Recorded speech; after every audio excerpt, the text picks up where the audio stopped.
Okay, good evening, ladies and gentlemen. We are back with some XCOM. Finally, I've been really looking forward to this.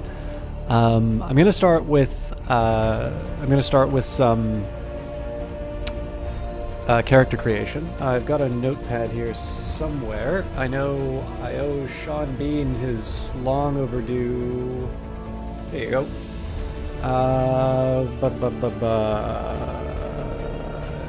Bunch of Elder Scrolls notes. Sigir, I think, might have wanted one, but no, hang on, that was Stellaris.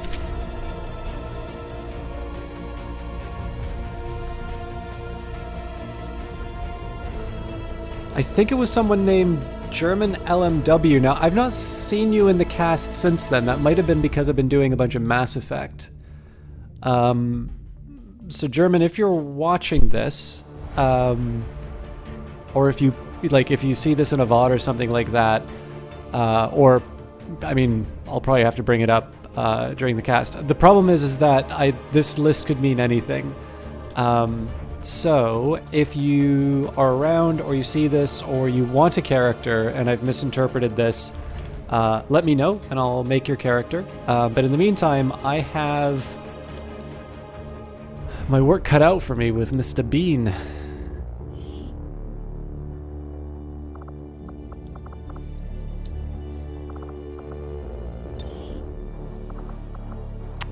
Alright, well, I'm gonna have to change all of this. I can't remember, I think Sean Bean's from Wales?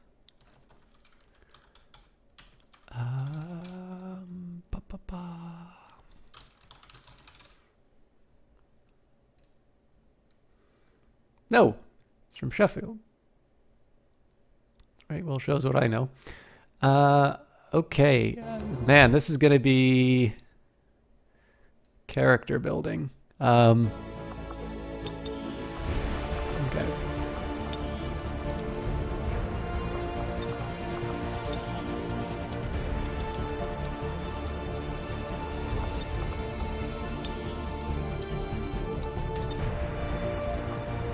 See if anybody gets that reference.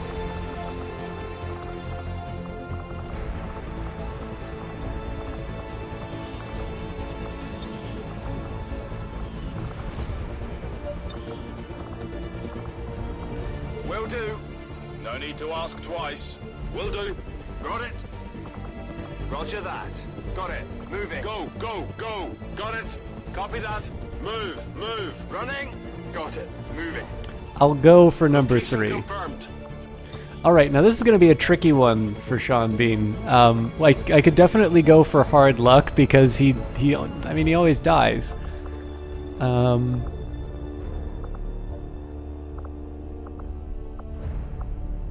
You know what, we'll go with normal for now, and we'll see what character emerges from the,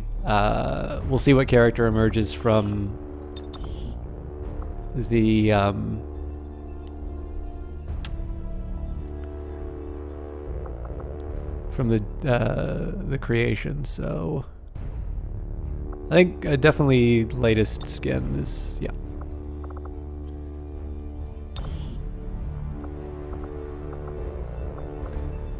He does have a pretty distinctive nose. I think that's his.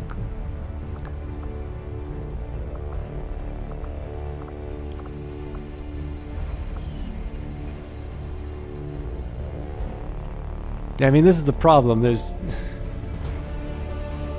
that looks nothing like Sean. That's Sean Bean played by somebody who's not Sean Bean. But I think C is as good as we're gonna get.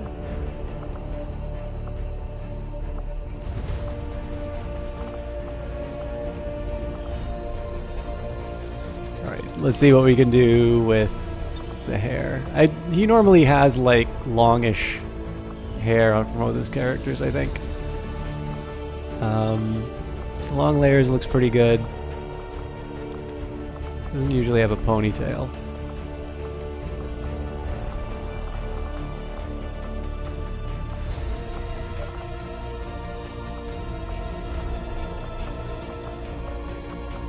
I should probably take some photos of or get some photos of him like as characters. That might be I think I'm going to go long layers for now, but I'm going to take a quick minute and bring up his... just going to do a quick Google image search.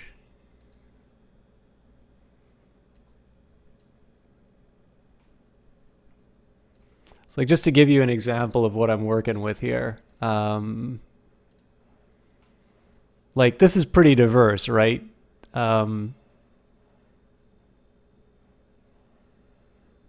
Most of it's pretty long though, and especially the images that people remember him for. Definitely long hair. So I think the long layers was the right call.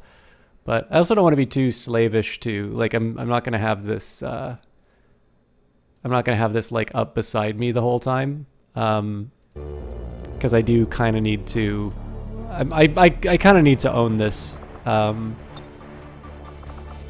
know, the fact that I can't express him perfectly as a... I'm thinking it's somewhere between like 4 to 7. 7's probably as close as I'm gonna get. God, I don't even think I can tell the difference between 6 and 7. I could see an argument for 5, and again, I think it depends a lot on his character, because like if you...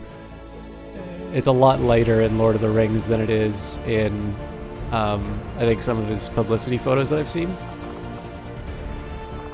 We'll go for light. God, what is his eye color? I think blue or green?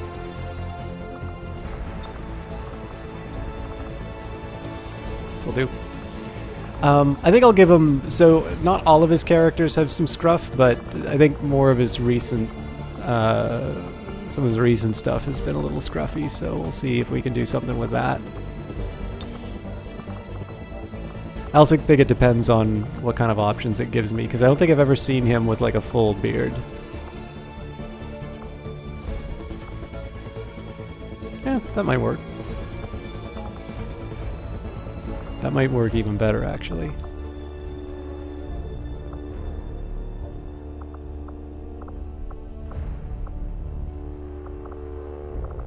Yeah, if I'm gonna do anything, I think 5 o'clock shadow will work. Doesn't look great, but then I've definitely seen him like in interviews with more of the 5 o'clock shadow. So I think I'm gonna have to find... I think I'm gonna have to find a way of expressing some personality through the uniform. So I could go for the reference that I have before. I'm just gonna consult this. Actually, you know what? Maybe a better idea would be for me. Hey, Sean Bean. So the face options the game gives me are not spectacular, to be totally honest. So I'll show you what I'm working with here for my face options. I think hopefully you'll agree with me that C is the most Sean Beanish I can go for. But as always, feel free to give me any feedback in terms of... so right now I've only done nationality, voice, and facial details. I might, add some cosmetics or something like that. Most of the characters I've seen him as usually have pretty long hair. Long layers is about as long as you can get for men. And it's pretty consistent with most of his press photos. And I made an executive decision on the 5 o'clock shadow, but I'm willing to nix it if you would prefer Sean Bean and some of his, maybe some of his earlier roles. So I'm just going to take a quick look. Gonna see if there's anything else. So I remember him in like GoldenEye. I think he was in a Tom Clancy movie, like Patriot Games, I think it was. I think he was in Troy. He's in Civilization 6. Obviously Game of Thrones. Just trying to think of like modern stuff that he's been in. So like when he's in Patriot Games, like he doesn't exactly have much of a uniform for me to think of. Man, he's been in a lot of stuff that I haven't seen. Oh, that's right, he was in Equilibrium. Man, it's been a while since I've seen... I think I saw it once, so yeah, of course it's going to be a while. Yeah, I seem to know him better through TV, oddly enough. Okay, well, you know what? I'm not so sure any of his I'm not so sure any of his cast photos are gonna help me out here. I don't think he does a lot of science fiction now that I think of it. So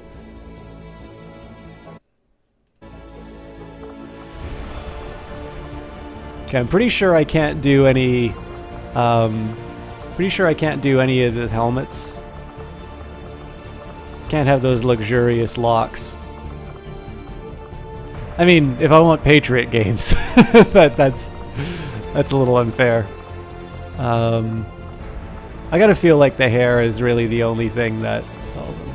I can work with a bend. Yeah, you know what? We'll give him a headband. Ooh, I think, okay, I got some ideas.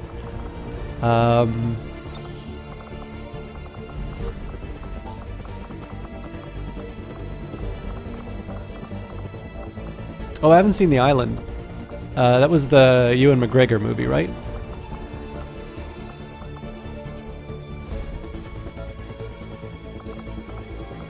Let's see if I can do... I think this is about as close as I can get to an evil Slickback in the game, to be honest, but... Oop, this ain't right. Yeah, I'm pretty sure the hair doesn't give me a lot of options in terms of... well, I mean, we can sort of slick back, but only if he has a ponytail, which I don't feel too good about. This works, right? I think I'm going to go for the long layers. See if I can make something out of this. Eye patch, I think, is a little too much. I could sort of justify it, but I think it should be headband or eye patch, and I kind of prefer keeping his face. Now, as far as lower face, I make a lot of people smoke in this game. Oh, that's right. There aren't actually that many choices for lower face, so maybe we'll just leave that as is, and we'll make the uniform something. Ooh, I could do war paint. Do I have something... Wrong actor. I don't think there's any like subtle war paint options, unfortunately. Yeah, unless I don't want to go Brandon Lee or anything, so.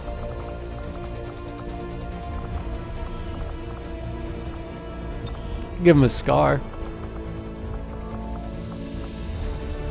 Yeah, this'll work. It's one of his many war wounds.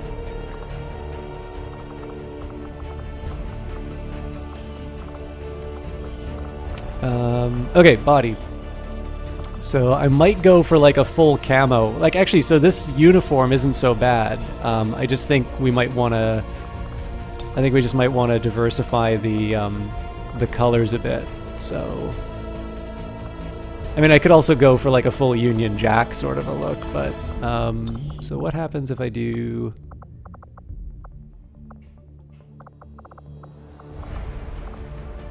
So that should either be blots or classic. Let's see if I can change the colors around a bit.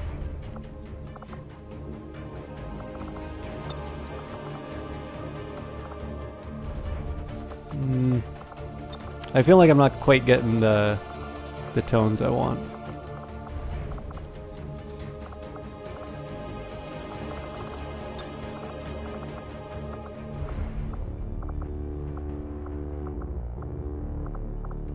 The greens are like either too bright or too I'm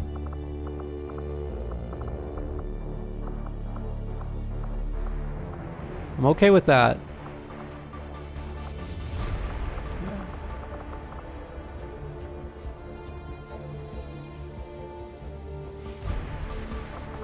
Okay, I think we're getting somewhere with this now. It's a tough call with the arms. I think what I'm going to do is I'm going to adjust the torso and the legs first, and then we'll see if we can get something. We'll see if we can get something out of the arms. So I mean, obviously, one thing I can do is go like for the full rebel thing, but in this case, I'm going to make. Well, I mean, or that, but I think I'm actually going to go for some proper. I'm going to go for a proper outfit. I think it was torso 2 that we had before. What about legs? Legs 5 actually doesn't look too bad.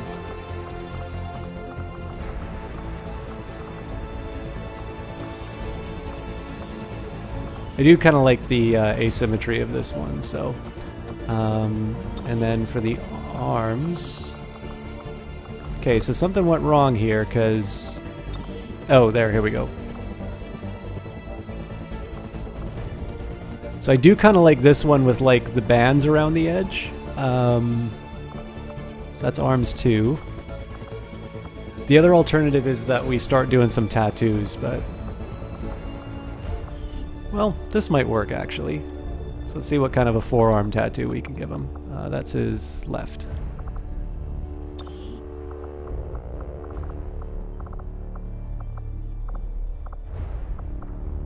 We can, of course, have the suggestion of a tattoo, but I don't quite want to do that. Well, snake wrap might work.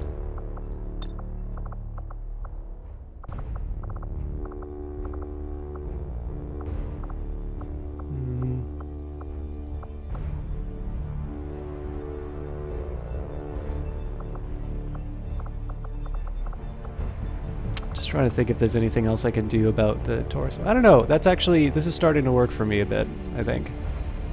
It's very traditional. Last thing we would customize would be the gun and then the posture. As far as a gun's concerned.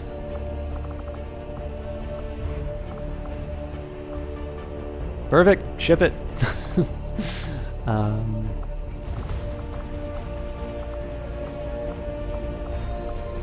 Okay, so what if I went for a darker color and then a pattern of some kind?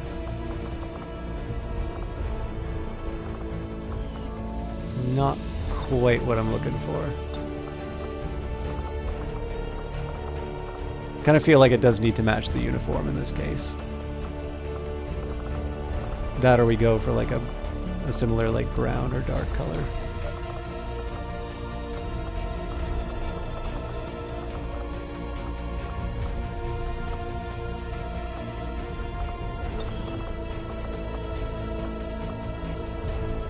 Yeah. It's a little uniform, but it's not... I don't think it's terrible. So yeah, I think the last thing I need to worry about is the attitude. So I think normal actually isn't too bad for this outfit.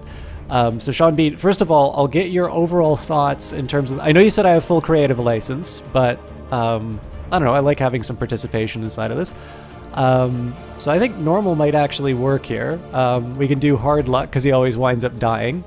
Intense, but I think this is overselling the mercenary a little bit. Happy-go-lucky seems a little inappropriate. Twitchy, I mean, it's okay, but I don't think I've ever really seen him like that in a movie. Laid back, I don't know. Does Sean Bean strike you as particularly laid back? By the book might work, but I don't know. Like, I think normal is a nice... Like, again, it's kind of generic, which is more or less where I went for some of these decisions, but I actually think it works in this particular case. So, if you... Unless you had any views on this, I think this is what I would sign off on.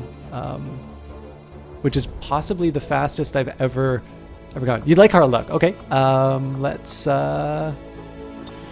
Pones, how you doing? There we go. And I opted for... Got it covered. On the move. Running. I'm all over it. So that's the voice I went for. Roger that. Solid copy. Rolling out. These were the... So they're working. I'm glad you work at a job that lets you see me. How you doing, Mr. Pones? Or, well, sorry, I said how you're doing, but what are you doing? What kind of work do you do?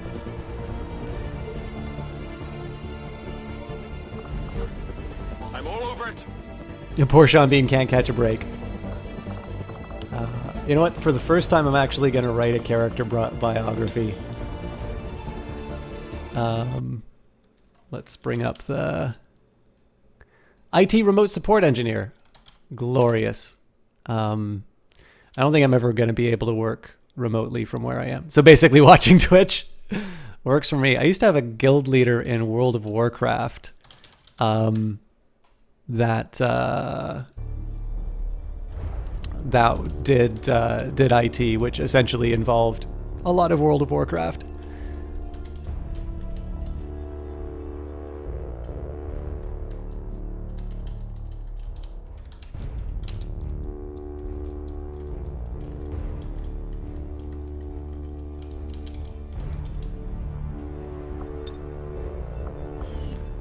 All right.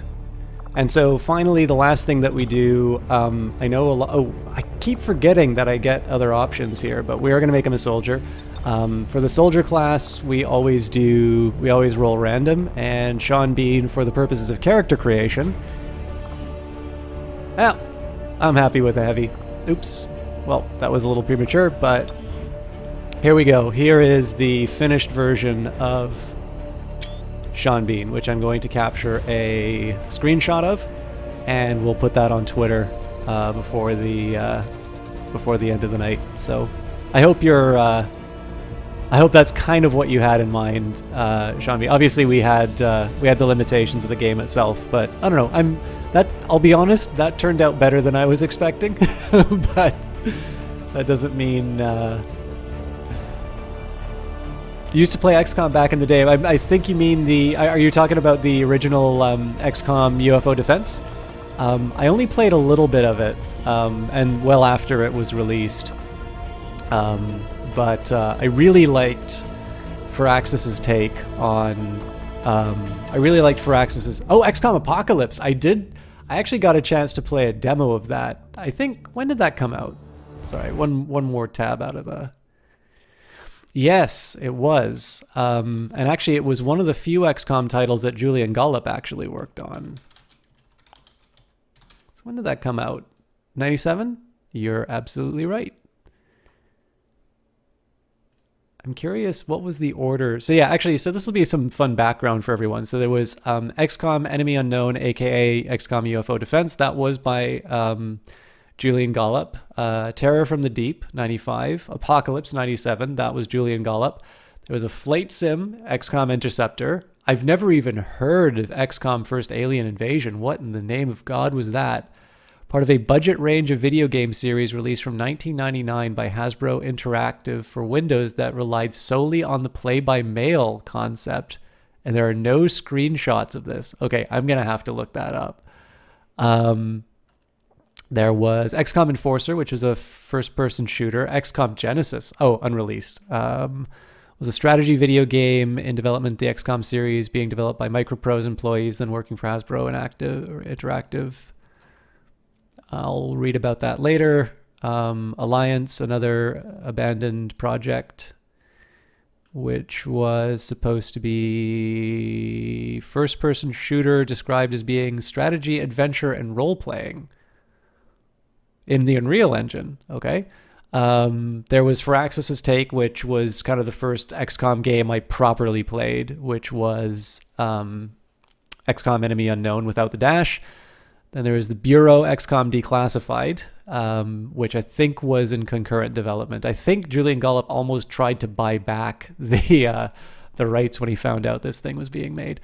XCOM Enemy Within, the expansion for the XCOM game that we beat on cast. XCOM 2, which is fantastic. And then, of course, the really outstanding expansion that we're currently playing, XCOM 2 War of the Chosen. So, wonderful series that has unfortunately run into some pretty difficult some pretty difficult choices as far as the franchise was concerned. Because the funny thing is that until you consider Firaxis's sort of reimagining of the original game, most of the games, and definitely the most high profile of the games, weren't like the original. So like the original was canceled and they just secretly kept working on it. Terror from the Deep was basically a reskin, which like nobody from the original game was involved in. Apocalypse did have the original team, but I think they ran in, I don't know if it was budget or timing problems or what. This is taking a little bit to load. There we go. What am I doing? I've already loaded this save. But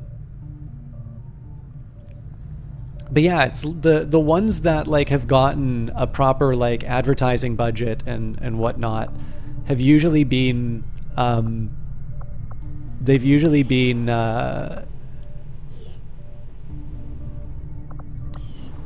like games that aren't really the strategy game that everybody knows and loves. Okay, so we don't have the training center yet. Just double check what we're up to. Okay, Work so is well underway. research is good. Sometime yet before my research is complete. What can I do for you, Commander? Okay, so we're good for the nanoscale vests. I think I'm generally happy with where we're at Tigan for seems to have a habit of scratching items. that scar on the back of his head. I wonder if anyone made sure his chip was actually removed. You bought Enemy Unknown years ago for PS3 and never played it. You also own XCOM 2. Is Enemy Unknown still worth playing, or should you skip straight to 2? They're different games in some ways. So in my opinion, XCOM 2 is... And you thought I talked too much, Commander. How about these Chosen, huh? It's a wonderful little moment of honesty on the part of the developers. So I really do think that Enemy Unknown is at its best if you play it with the Enemy Within expansion. But like Enemy Unknown's a pretty decent game. I also think it's quite different from XCOM 2. So XCOM 2 more or less has baked in a lot of the things that they did to... hello, the Chia Seed. How are you doing? They've baked in a lot of the things that Enemy Within did to try and make sure that you didn't stick back and like just unload on enemies from a distance. XCOM Enemy Unknown definitely rewards you for holding back and not really doing a whole lot, which I'm not entirely sure is a good feature of that game. But Cap Howdy, or sorry, not Cap Howdy, Outworld, has been playing the original XCOM, and he really enjoyed it. I had not beaten XCOM Enemy Unknown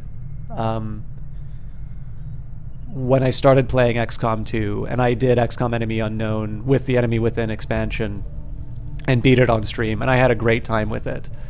But I will be honest with you, like I think XCOM 2, and specifically War of the Chosen, are probably the best implementation of the XCOM games. But I think it is like I know that's not a universally held opinion. I had somebody who came in when we were playing this game, and they said that they thought XCOM 2 was not a good game at all. Like they loved the Firaxis remake. They loved Enemy Unknown, the one that you have.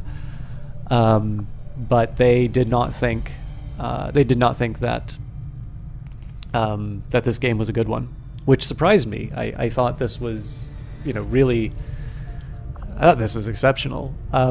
So given my preferences, I definitely think this is definitely the better game. But I'll be honest, like I bought a separate copy of XCOM Enemy Unknown specifically for my phone.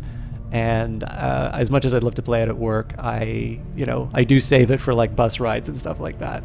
But like there's a reason I bought that game, even though I have it on desktop, and sorry.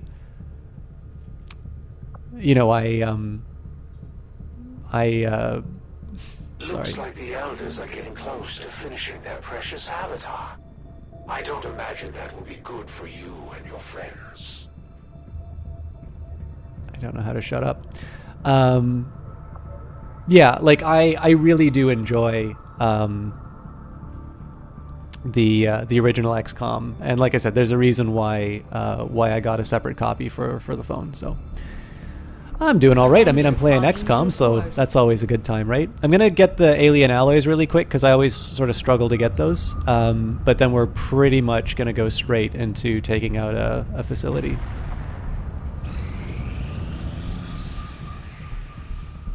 The outcome of this research can only further our advances, Commander. Before we even begin to attempt decrypting the alien data stores, we must first come to understand by what means they protect their most valuable data. It was immediately clear that the aliens do not rely solely on conventional algorithms, but instead use a complex matrix of interwoven biological signatures as part of the cipher itself. An additional layer of protection is afforded by the ongoing field of psionic interference tied directly into the Advent network itself. If we're to have a chance of defeating the multiple safeguards the aliens have in place, it's likely that we'll have to design specialized equipment to isolate each layer of encryption before we attempt to press on with our investigation. Richard Tigan. Johnny Big Time. I had a great time playing Divinity yesterday. Sorry if that was supposed to be a secret, but I've been thinking about that game all day, and that's why I play a little Divinity 2. That was remarkably enjoyable. So you'll try EU first to at least justify your purchase. Yeah, I mean, and if you don't like it, you know, that's fine. Give XCOM 2 a try, because it really is like everything from XCOM kicked up to 11. But it's yeah, I think it's good stuff. This facility will allow Dr. Taigen and Chief Engineer Shen to conduct highly specialized projects to decrypt the aliens' most valuable secrets. Okay. Plasma Rifle Inspire. Commander, our science team has had a novel idea related to the plasma rifle. If we begin research immediately, we should obtain the results faster than usual. If we begin another project, instead of acting on this inspiration, the opportunity will be lost. Faceless Autopsy is now instant. Commander, given our extensive battlefield experience against the Faceless Autopsy can now be completed instantly. Commander, given our extensive battlefield experience against the Muton Autopsy can now be completed instantly. Alright, well, let's get the... Central Officer Bradford has personally substantiated claims that the massive frontline unit they call the Muton was actually at one time even larger than the specimen I have before me today. As it is, the creature is abnormally warm to the touch for a corpse, and I must say, it is quite disconcerting. The aliens make a strong statement by fielding these massive creatures as their frontline combat units. I doubt they thought anyone would resist when faced with the alternative of staring down a Muton. Having never seen any of the previous Muton variants personally, I can only go by the stories I've heard from Central Officer Bradford and the others. As they say, the current breed is apparently on the smaller side, although considerably more agile than the originals. Internally, the subject maintains all the hallmarks of extensive genetic modification, with additional musculature and bone protecting the internal organs from any risk of direct contact. The aliens clearly spent a great deal of time and effort honing the abilities of the Muton as a frontline combat soldier. I've heard that our soldiers believe the Mutons to be part of a tribal society, at least originally, based on their unusual battle cries and markings seen in the field. Having finally gotten a closer look, I can confirm the presence of unusual scarification that would certainly be attributed to ritualistic behavior of some kind. Taigen. Advanced Grenade Launcher. Our Advanced Grenade Launcher uses magnetic technology to propel grenades further than the conventional launcher. It affects a larger effect radius to any launch projectiles. Very cool. And plasma grenades. In studying the aliens' more complex explosive ordnance, we have concluded that the best means of advancing our own grenade designs was to scrap the conventional composition entirely. In its place, we have theorized that an Elerium-based detonator could be the key to assembling a substantially more lethal and destructive weapon for our own troops. We have got some really cool stuff coming online soon. Alright, let's get that Faceless Autopsy done. I am at a loss for words to describe the difficulties we have had in attempting to handle this creature, affectionately known as the Faceless, to our troops. The nebulous form of its physical structure, including a pliable, semi-solid outer layer, seems to be slowly degrading now that the creature has expired. There is also a pungent odor that only seems to grow stronger as time passes. I've often wondered how the aliens could conceive of such a being. Is there another world out there, filled with these shape-shifting creatures? Or are they merely another construct of alien genetic tampering? Early reports from the Resistance referring to alien creatures said to be capable of shape-shifting were initially dismissed by local cell leaders who attributed the sightings to combat stress and malnutrition. It wasn't until our own forces engaged with the creature that we successfully confirmed its existence. Surprisingly enough, the description of the creature from those early reports was quite accurate. With a varying height of up to 3 meters, the specimen currently referred to as the Faceless is one of the more unusual internal structures I've ever encountered. Where one might expect to find a skeletal foundation, we instead see a series of malleable chitin-like structures providing various points for the expansion of several equally unusual fluid membranes. The membranes in question are responsible for the Faceless's extraordinary ability to mirror the form of a human.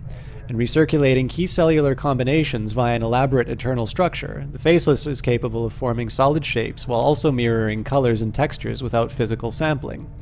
As of yet, we've only seen evidence of the Faceless attempting to imitate humans, but not other species or inanimate objects. Whether or not this is a limitation of their genetic makeup or an intentional manipulation of their abilities by the aliens, we cannot say at this time. Taigen. Mimic Beacon. The Mimic Beacon generates a holographic decoy to draw enemy attacks for 1 turn. It is deployed like a grenade, thrown to the side where the decoy will appear. That strikes me as really useful, but I need to come up with some good excuses to use it. So we'll start with the plasma rifle because it makes most of my units stronger. It does take 13 days, but it is inspired, so... I will make that our highest New objective added. Okay, build a shadow chamber. Construct the shadow chamber facility. I definitely don't have the money for it. greater understanding of the aliens' encryption methods. We can now construct a facility designed specifically to analyze any materials we recover related to their Avatar project. I would suggest we begin immediately, Commander. So I'll get my alloys. Strategic resource located.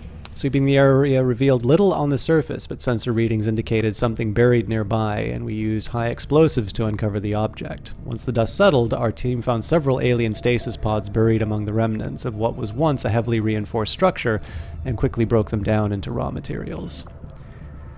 So there is a side of me that would like to build this amplifier. Your efforts have become well known to the people of this world. But I am afraid you bring them nothing but false hope, Commander. Well, I do have a covert act. Okay, let's see what we can do here. 100 supplies, so... Okay, in this case, it makes as much sense for me to start taking out... The Chosen stronghold isn't going anywhere, but as of yet, we don't have a way of getting inside. We should keep working with the Resistance. It's likely someone among their people will know where to look. Okay. Just going to do a quick save so I don't have to redo all of that research. I think we're just going to go straight for the alien facilities at this point.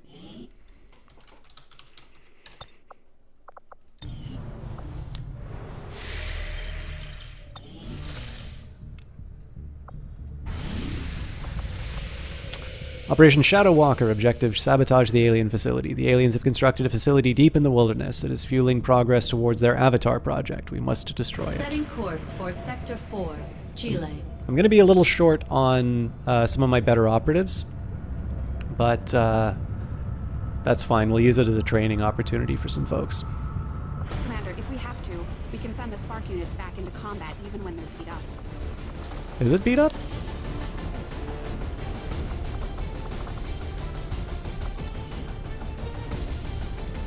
I think it's worth the risk. Okay, so we're going to drop out. It does say very difficult, so I don't want to bring the A-team because I'm on a special mission already. But well, we can work with some of them. Okay, so Elkanu's here. Let's bring him. Let's bring along Jamie Simon, who's one of my weaker units. Where are we? Sorry, Johnny, you're injured. Oh wow, Ariel is really far behind. Okay, well we'll work with that. Okay, I think we should get some good.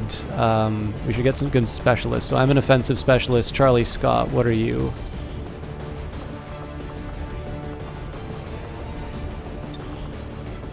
Okay, so that's our offensive specialist. I want a defensive person too.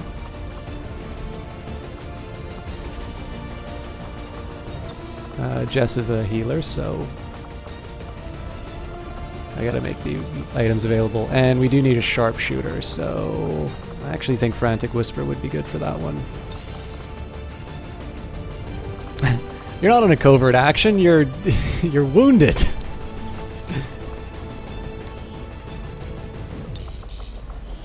Okay.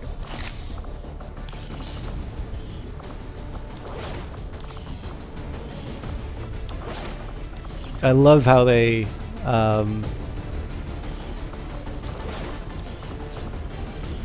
sorry, Frantic Whisper.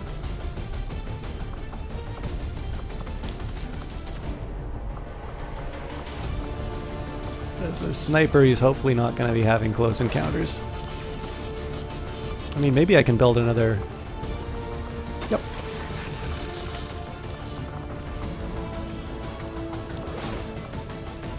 You're too tough to be wounded. All right. So again, I'm not crazy about the fact that I'm bringing in a weak spark, but I think we can work with this. Again, it says very difficult, so this is not like my best team to be bringing into something like this, but I feel like we should be able to make something happen here. So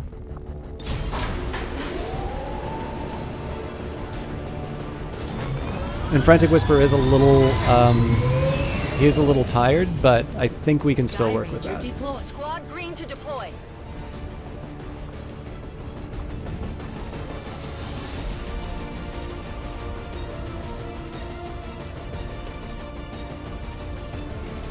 So one of the reasons why I'm doing these very difficult assault missions is that Local resistance forces tipped us to the location of an alien facility tied to the Avatar project operating out of this area. We're going in to shut it down, permanently. Approach the target and place the X4 charges at the designated position. Then move to a safe distance for detonation. If we can take out that facility, we might just buy ourselves some time. So basically, I'm paying back a debt that I incurred at the beginning of the game where I ignored a lot of those facilities in order to be able to sort of build up my units and get some better armor and such. But now I actually need to make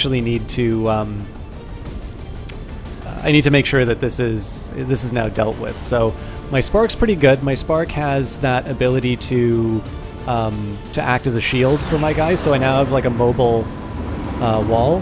And we'll see whether or not I can make something happen with my B/C team. Like, Ariella is one of my weakest units. 1-5. Target coordinates are locked in.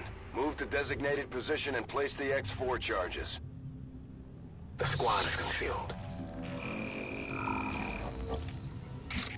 Okay, so as always, because I'm paranoid, we'll start with a save.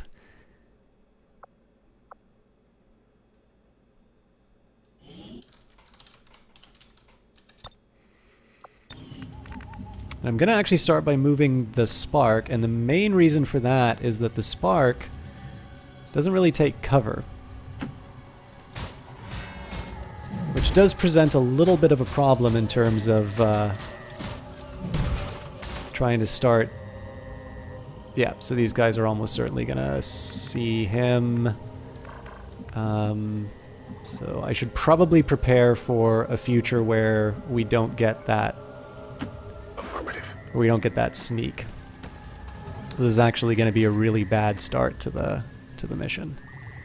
I could in theory try to like do some overwatches and things like that, but I think the better call for me right now is just to get some people in place to create some problems for the enemy.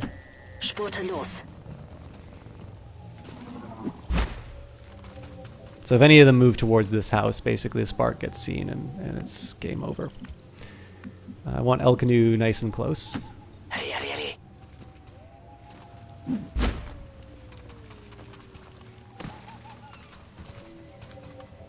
there's a big dilemma I have here. So in one sense, it makes a lot of sense to keep Frantic Whisper up here and raining death on the base from this position. Actually, you know what? Understood. Moving out. I'm gonna try it. His squad sight should be enough. Overwatch. Oh crap. Not just snakes there. This guy is a nightmare. So I'm gonna have to be really bloody careful with...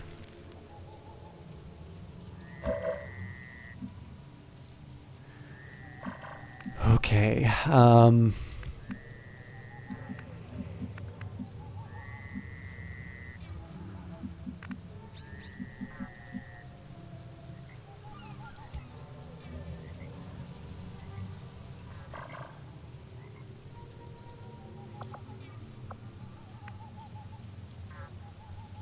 God, this will be so good.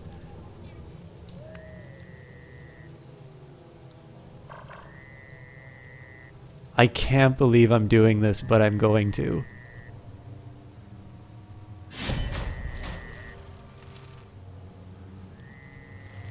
Concealment lost.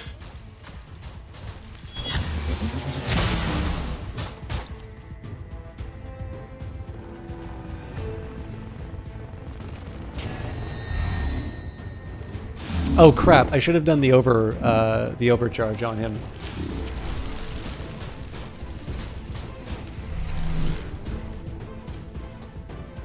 All right, we'll see. We'll see if I can make this work now.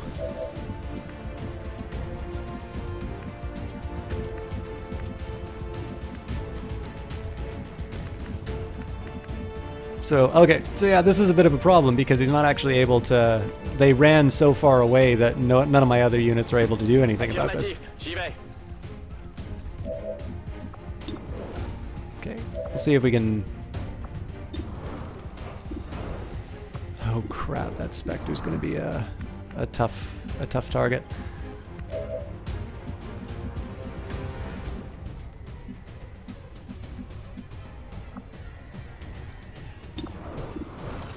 $28, huh? Well, let's start with Frantic Whip. I might actually be a cheese ball and reset it because I should have overcharged my I should have overcharged the spark, but let's see what we can do with this. And how's it going, Isaacson? I didn't bring you on this mission, I'm afraid. Focus! For reasons that'll probably become apparent in a minute.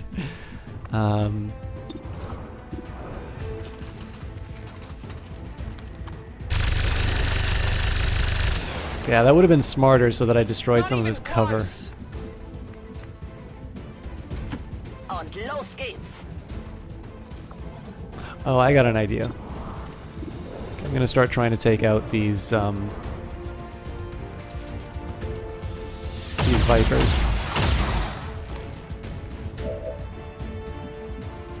Falcon still can't reach. I think Ariel has taken up her turn. So, Charlie Scott. I really need him to be able to see the...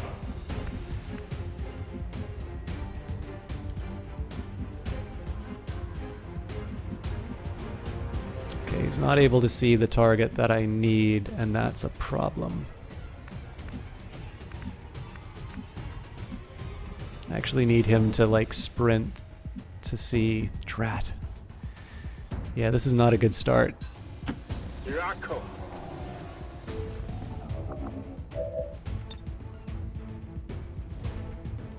He should combat protocol this guy, but instead, we'll at least take a Viper out.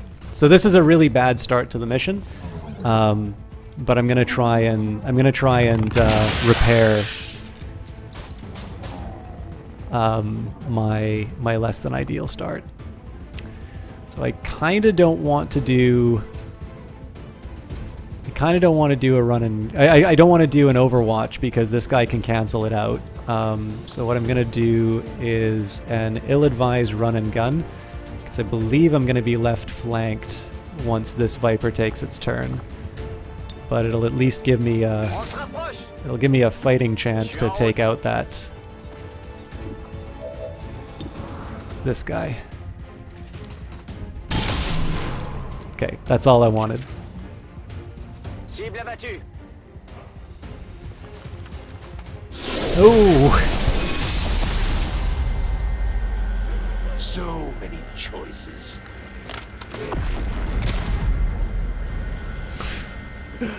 Well, this is getting interesting. Can summon Advent Priests. Missed shots against the Chosen will generate shielding. Gains health when nearby enemies take damage. Easy to target from high ground, and we don't have any Templars in place. So little time.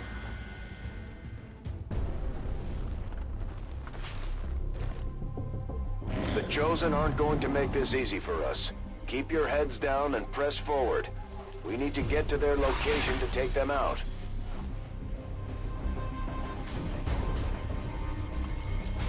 Force d'Advent dans le secteur. All right.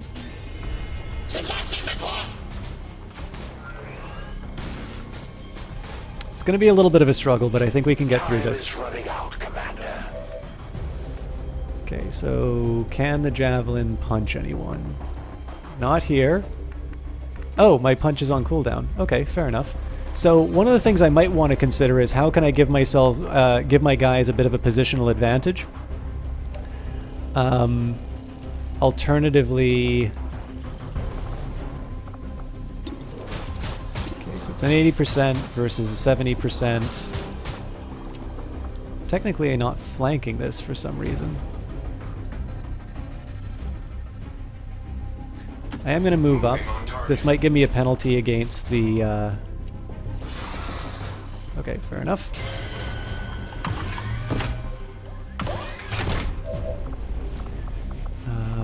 There's a good argument for overdrive now, but... Okay, I think I'm going to take out the Viper. That's my biggest worry at the moment. Not enough to seal the deal, unfortunately.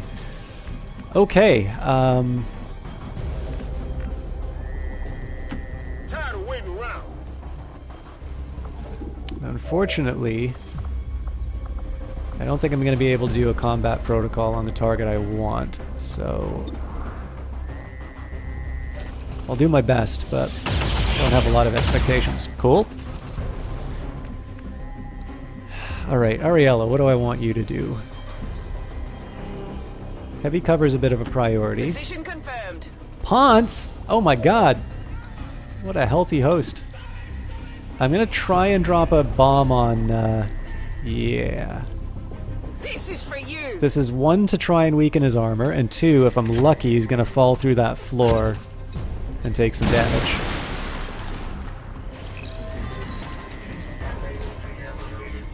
So now he doesn't have his high ground advantage. Ponce, you handsome devil, how are you doing? Thank you very much for that host. You are obviously a lot more popular than me, and it's very easy to see why. How are you lovely people doing tonight? I am System Chalk. I really like XCOM 2, and I have been shirking in my duties to play it in favor of some madness known as... Do I not have a grenade? I really don't, do I?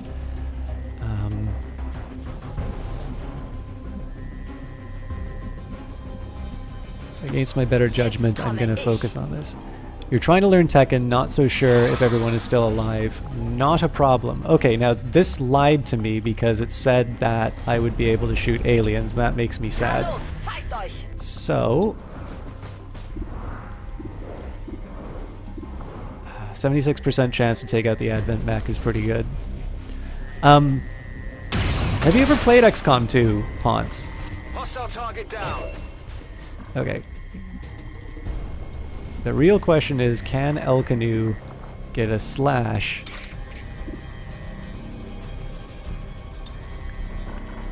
He can, and he doesn't need to go into the goop. Did you play Enemy Within or Enemy Unknown? Enemy eliminated. You don't hesitate to pull the trigger. I like that.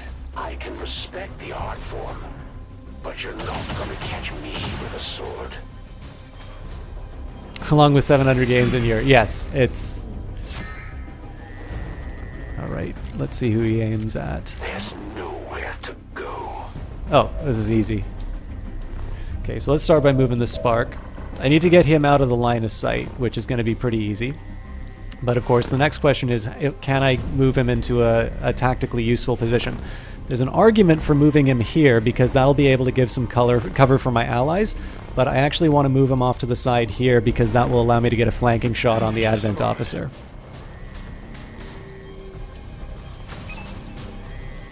Alright, there's the target. There's some additional units that I'm going to need to worry about, but let's start with what matters. Okay, there's an item to pick up. Targeted unit? I suppose that's why the Elders want you back on the tactical side, Commander. I'd really like to run up and grab this thing, but if I do that, I'm going to wind up shot down by these turrets. So... my second best is to take some heavy cover if I can. This will do. And that'll put the guy in position for whatever counterattack against some of this other stuff. No, I didn't. I played it when I was a bit older. Orders confirmed. but I like I've had the experience of like having a guy walk off the ship and just get completely obliterated. I definitely know what it was like to play the original XCOM, but I couldn't like I know enough to be able to talk about it, Dry on ammo. but I would be a bit of a poser if I was trying to suggest that I had like, you know, if I was in the trenches with everyone who played that original game. I'm tempted to just move Jesse Quill up to the wall here and dodge the turrets entirely. It might actually be smart of me to just run my team in here, deal with the two guys up front, and just ignore the turrets entirely. So I'm going to operate on the principle that if Jess can't see them, the turrets can't see her. Das lasse ich mir nicht zweimal Although I'm sagen. out of curiosity, anybody who's watching, did any of you get a chance to experience the glory that is the original XCOM? I could try Deadeye. That would take it out, but only on a 33% chance. So let's just do our good old. Alright, well, can't get too upset about that. That is not good. Oh, an Elkanu's free. Alright, let's maybe not move him through poison. Ja, monsieur. You were addicted for months? It's, I mean, I really like the changes that that Firaxis made to the original XCOM. I think they were very intelligent choices that they made. I think they kept true to the core of the game, but the removal of things like inventory management in favor of turning that into like a class system and things like that. Looking for you. I think they're very intelligent decisions that make the Now that game you've finally more seen enjoyable. behind the curtain of Advent's facilities, do you feel better knowing the truth? The Chosen is in position. Time to put it down. This won't end well for you. Trust me, I've seen it. See, I feel like I should be able to punch him here, but...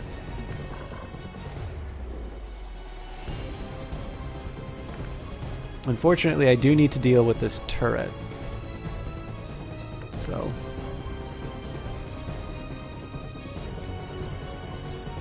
I'm gonna hop up. Movement engaged. Advent position located. Alright. I was hoping not to trigger those guys, but...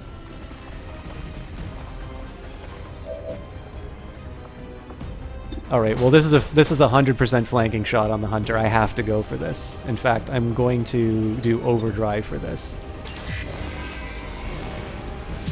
This is just too good to pass up, even though I'm in the crossfire of two turrets.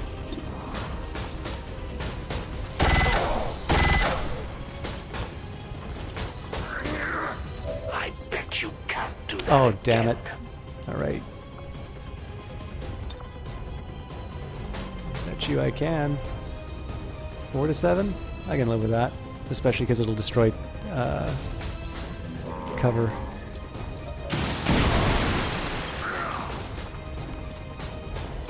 So we might be able to put him down this turn. If I can, that's incredible. Alright, these guys... Well, they are going to be down one turn on for their movement, so I'm going to do something completely ballsy here. Ah, damn it. Yeah, if I didn't trigger these guys, what I would have done is I would have moved forward, and then I would have actually used my combat drone on the... I would use my combat drone on the turret. I don't think I can afford to do that now, though. This guy's gonna die if I Got the loot.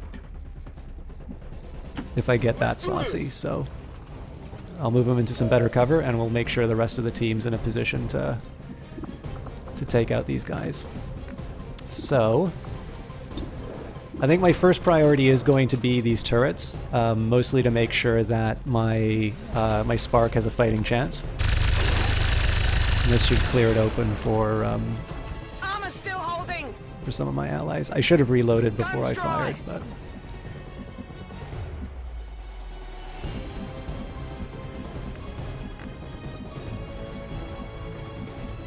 Alright.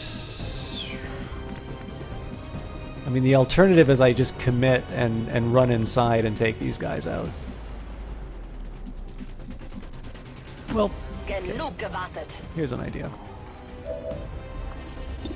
So this is 37 and a 35% chance. Because of tactical awareness, they're only going to get one action each turn. So in this case, I'm going to set Jess up for an Overwatch. Überwachung läuft. Oh, that's bad luck. I didn't know Frantic Whisper was out of ammo. Ready to rock. This is a bit of a wasted turn, unfortunately. Scanning. Okay, can Alkanu do anything interesting? God, it's ballsy as hell if I run him in like this.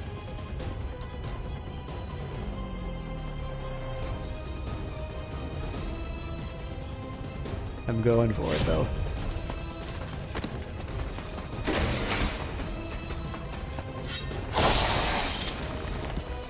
Oh my god, El Courier son armure. he didn't kill the guy.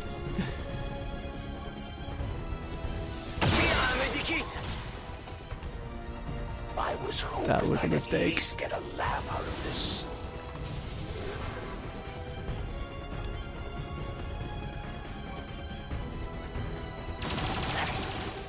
They got me. Some pretty heavy damage happening here. Diagnostic required. Oh man, he just got all his health You back. better step up your game, Commander. Every shot counts. Yeah, I was really not thinking my way. I wasn't thinking through this. Choice of my own. Hope you're comfortable. Soldier down. Get him back up ASAP. Locked and loaded. Okay, so I got to think a little bit before I start moving on some of these.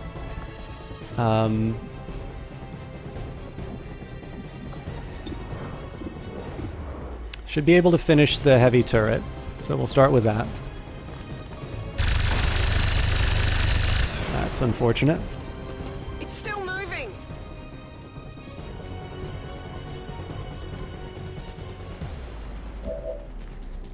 Okay. So I'm gonna move Jess. Jess should be able to shoot. So actually, she can do a remote revive for this guy over here. I think I'm actually gonna do that. I just don't know if it ends her turn.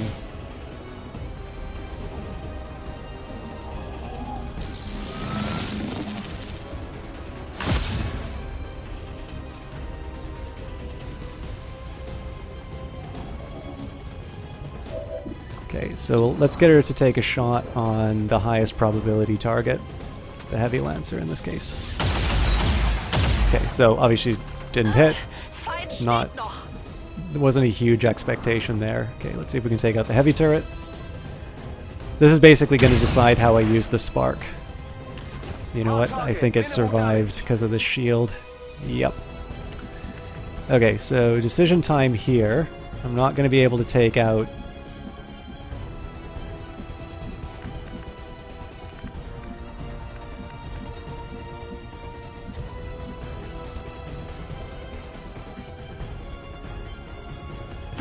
D'accord.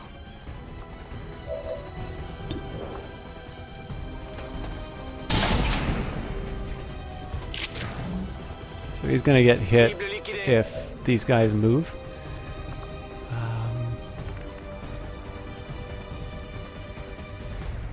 Okay, this is going to be a bit of a ballsy use of the spark. I might actually lose it doing this. But I'm going to start turning this... I'm going to start turning this back into my favor.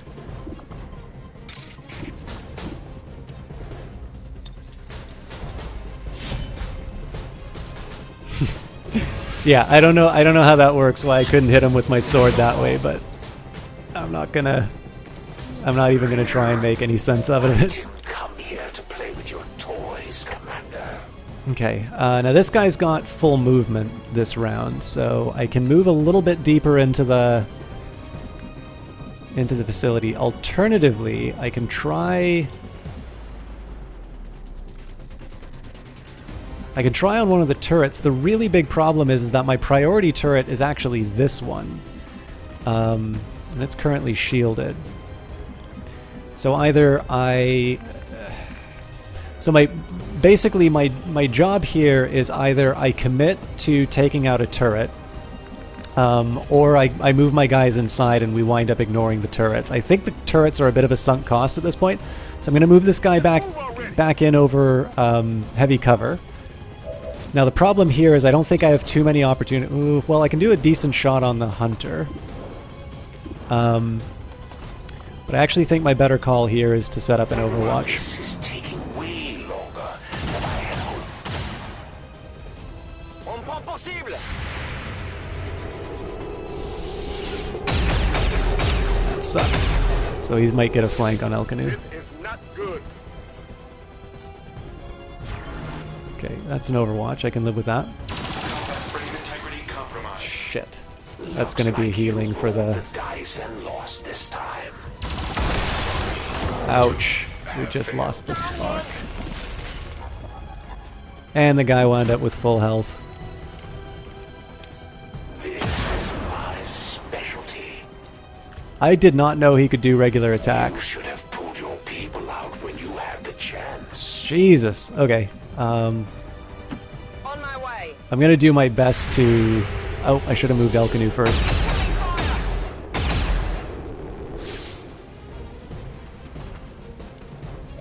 I'm going to do my best to fight through this.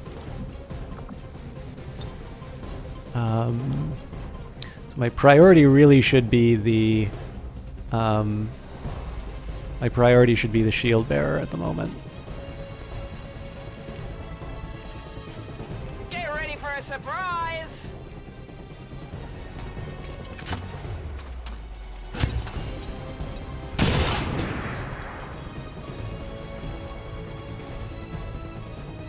Getting desperate. Okay, so let's get a heal on Elkanu before I lose him.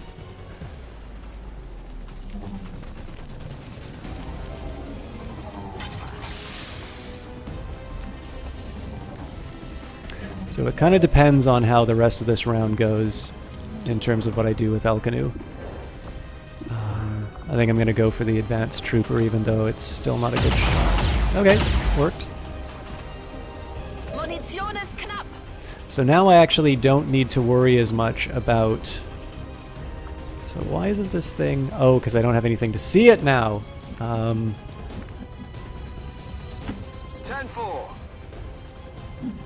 I don't know, do you guys want me to...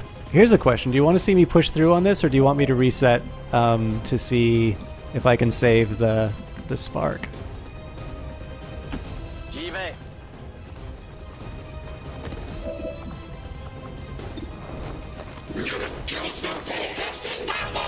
God, it's a tough call.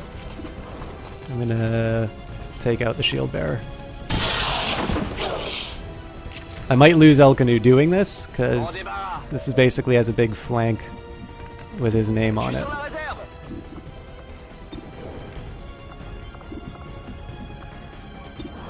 I could even use the combat protocol to take this. Yeah, I will. So this will let me focus on the hunter. I think Advent's been letting some of the rejects slip through production lately.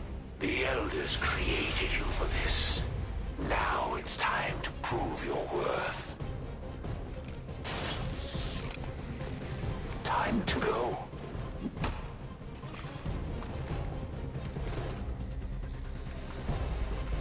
Let's get this over with.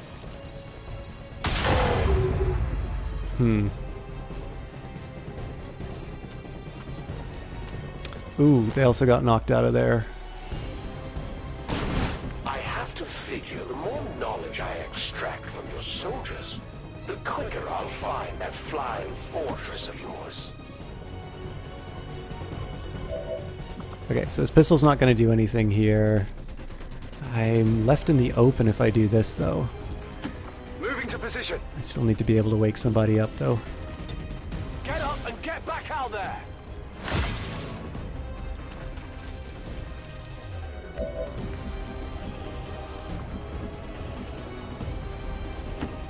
Endlich. So basically, I'm trying to get my people back on their feet before we try anything else. What? I suppose you owe them the attempt at a rescue, even if it ends up being a big mistake. All right, now we're gonna see if we can get some flanks in on the hunter. Now again, I want to be careful about where I do. Well, okay. First of all, we'll plant the X4 because that's the objective. Menace 1-5, status confirmed. X4 charges are armed. Move to the extraction point for immediate evac. There's no chance that I'm doing that without taking out the...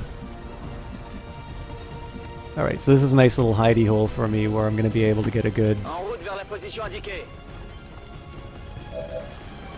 So, normally I would have gotten Ariella to give him a second move, but in this case we're just going to use our guys to do as much possible damage.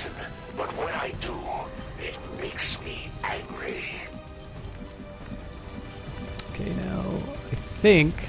Oh, damn it. I was wondering if I could get another flank on him with this guy. Here I come. This still counts as full cover though, so...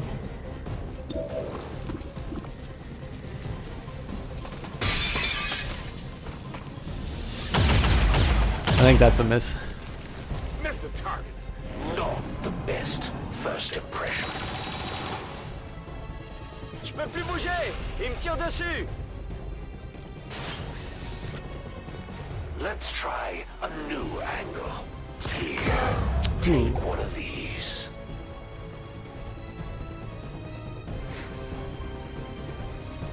This is going to become a problem. Menace 1-5, be advised, we've picked up hostile reinforcements inbound on your position. Okay, so I'm going to use Ariella to wake this guy up. Again, I got to be careful with the turrets. Come on, get back in the fight.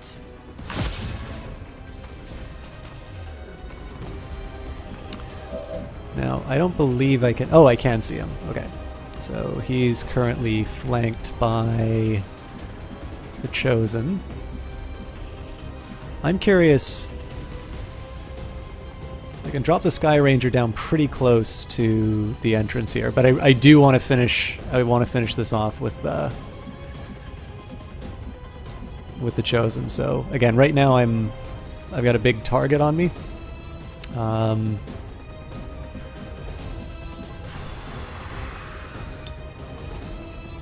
Can I toss a grenade up? I don't think he's getting caught in any of that. Okay. It's a little ambiguous, so I'm gonna save. I don't think this will work, but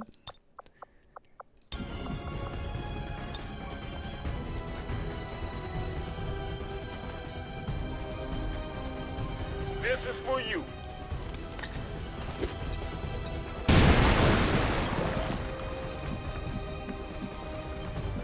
yeah, that's... Sorry, I know that's kind of cheesy to do that, but...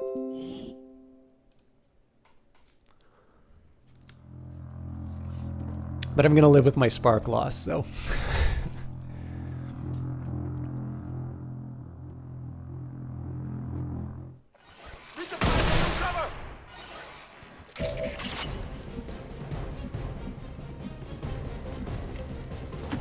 Let's move already.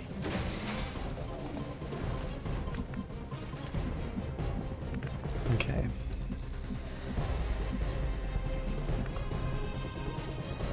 So I can drop a heal on someone, but I'm not sure that's exactly what El Canu needs at the moment.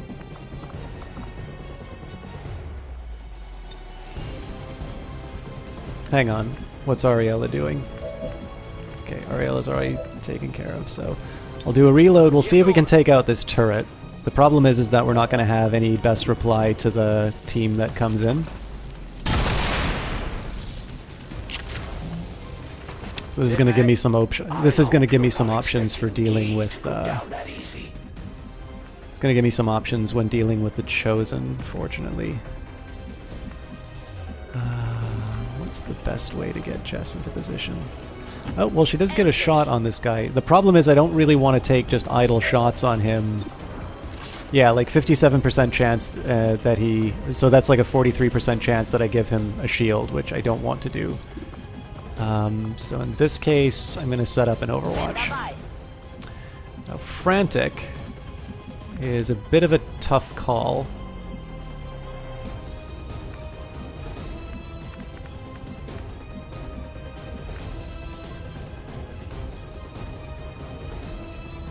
God, I don't feel good about doing this, but...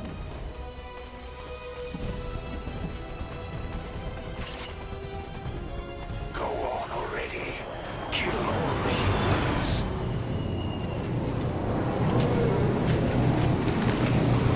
Okay, so this is going to be some tough stuff that I need to deal with. I really need to get rid of that hunter as soon as possible because I'm not going to be able to sustain too much of a fight against these guys.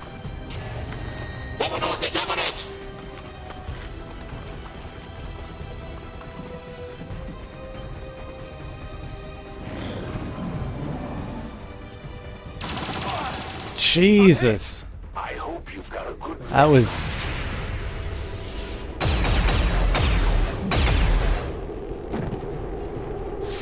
I mean, that was high cover.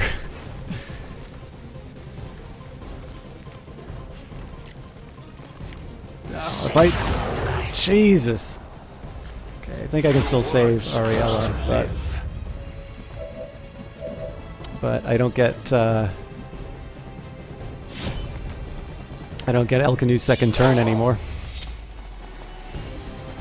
In this case, I kind of want to throw everybody into taking this guy out. Tired of waiting around.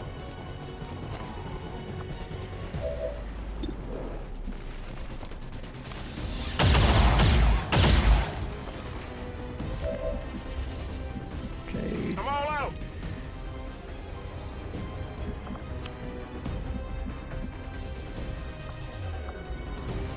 Can I actually see him from here?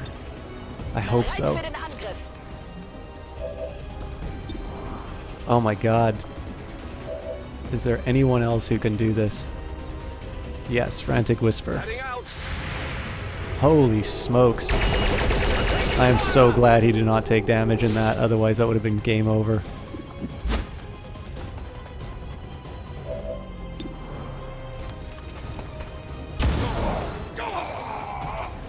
X-ray neutralized.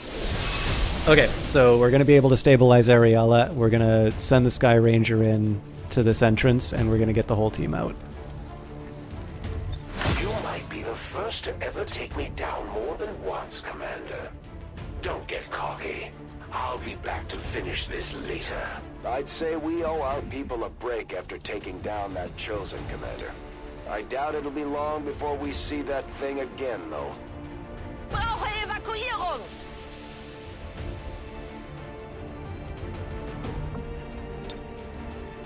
Los, heilen!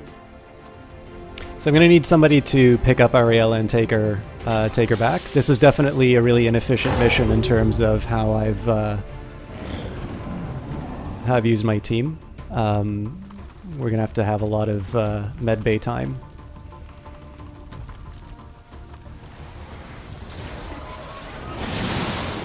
Oh no.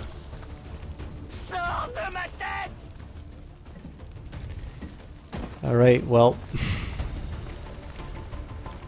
I'm now stuck fixing the Elkanu situation.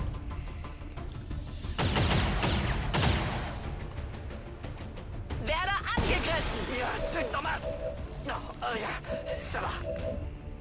Okay, so this is going to give me a flank on the fire unit. Fortunately, she's a target for the turret, but it is heavy. Rüstung hält stand! Okay, so Frantic Whisper is ideal for taking out the fire unit, if he can.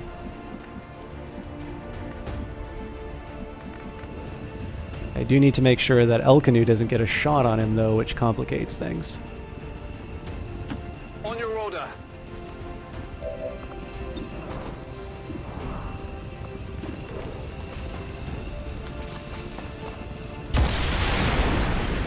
Okay. Hostile terminated.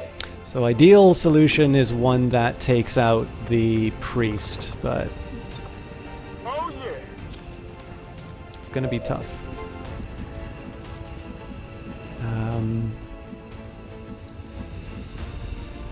Here I come.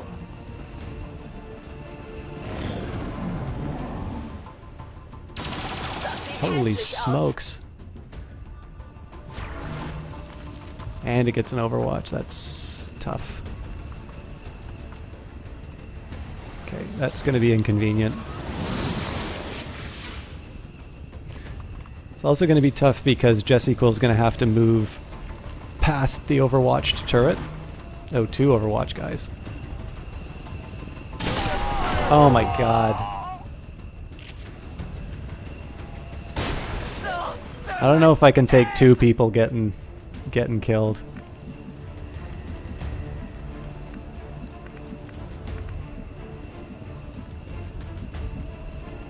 I might have to reset this mission just because this is a little bit more than I'm willing to bear for costs.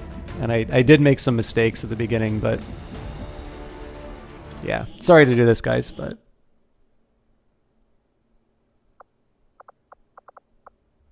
I know this means that I wasted a lot of time, but rather than see it through to the end, I'm gonna fall back.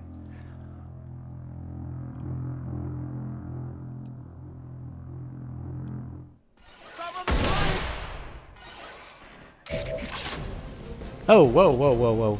Wrong one.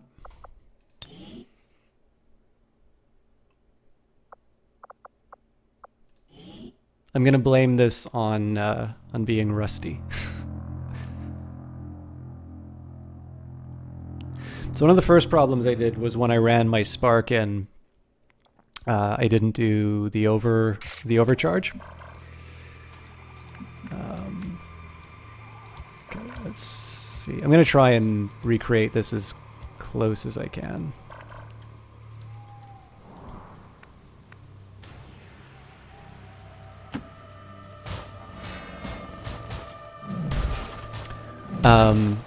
But yeah, so that was kind of problem number 1. Hang on, I might have lost chat for a minute. Sorry, guys. Yeah, so problem number 1 was at the very beginning of the fight, but number 2 was I completely forgot about the ability that gives you more health. So like, there's a couple moves that I made which said, okay, I'm going to allow for a trade-off of some of my Spark's health in order to be able to damage the Hunter. And I always thought it was that if the, if the AI's allies were hit, like, so when it just says friendly units, I thought it was his friendly units. And then, so obviously some of those moves where I put people into like dangerous positions in order to get a shot were completely foolish, because of my, because of the, the fact that I was basically going to give him all of his health back for doing that. So now that I know better, no excuses, and if I wind up losing all my guys again, that's on me, and I'll probably still wind up resetting, but I'll feel even worse about it. Alright, this is already different positioning from last time, so I have a feeling that the ambush part of the round is going to be different, but that's fine because I don't usually wind up doing that much of the ambush. So the problem with this one is if I set up an ambush, this guy has lightning reflexes, which means that I'm not guaranteed to do the damage that I need to. So what we're going to do with the Spark...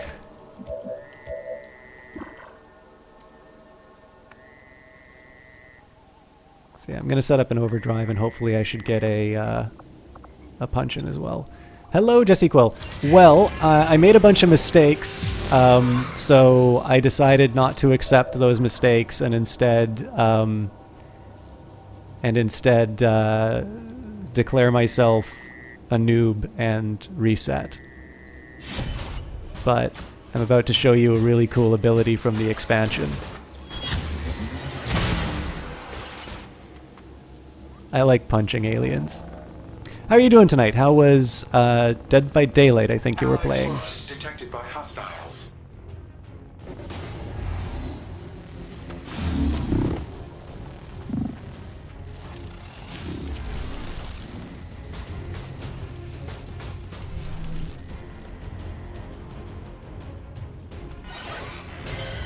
So now I need to make a decision in terms of how I'm handling the turrets and such.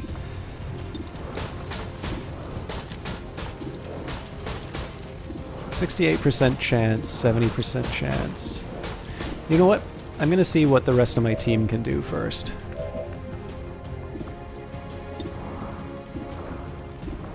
Okay, so this is an 80% chance.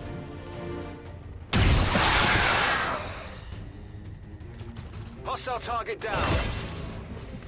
I would love it if El Canu could just like run in and chop that guy up, but I think what I'm going to do is give him a run and gun and take out the Spectre that way. Now that's going to make him vulnerable to one of the turrets, J'y suis déjà. but I'm willing... J'ai des forces d'advent en visuel. Ah, crap. Yeah, so he's vulnerable to one of the turrets, but a flank on the Spectre is worth it in my opinion. And we'll see if some of my specialists can do something about this. Oh, you know what? El Canu might be flanked, so I'm going to have a job for Ariella in that case. Well, he's behind cover. Let's start by seeing what we can do with this. Okay, good. So that thing's basically going to get an automatic takedown of one of my guys. Okay, so this is Jess. She's going to be able to get a shot on someone. So, oh yeah, we've got another snake bro to worry about. Okay, not a great chance to be honest.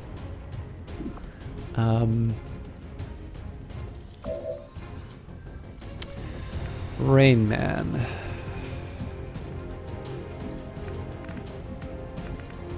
Well, somebody's got to do something.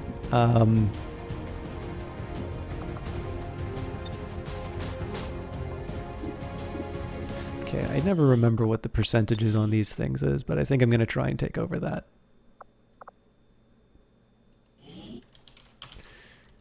So one of the things I'm going to try and do is take out the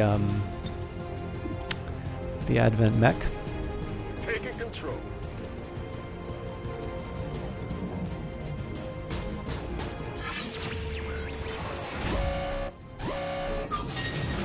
%100% chance for a shutdown or coin toss. Let's go for it.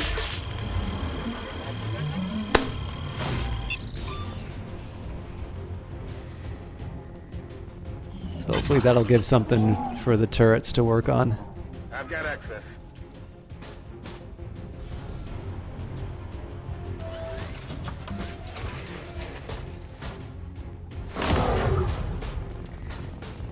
Okay, so now I have a bit of a decision to make with Ariella, whether or not I use her to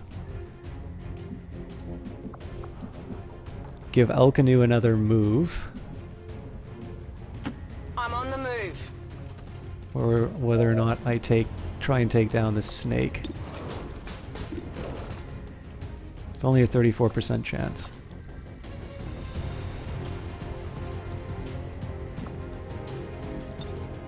We will overcome. Gonna give El Canu another move here instead. It's gonna be a little... It's gonna be a little dicey. I actually really need to make this thing count.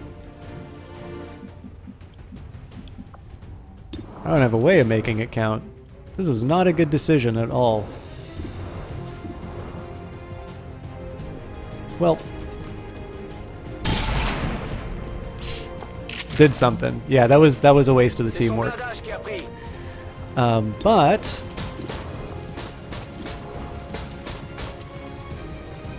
Let's try and take down the snake. Drat. Insufficient damage on target. Alright, well, Jess, time to earn your wings.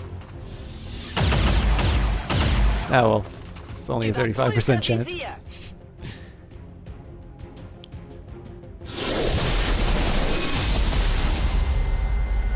Okay, so now Savor the moment. now I gotta be careful about the mech taking damage because this guy's on the ground. It's looking like your last.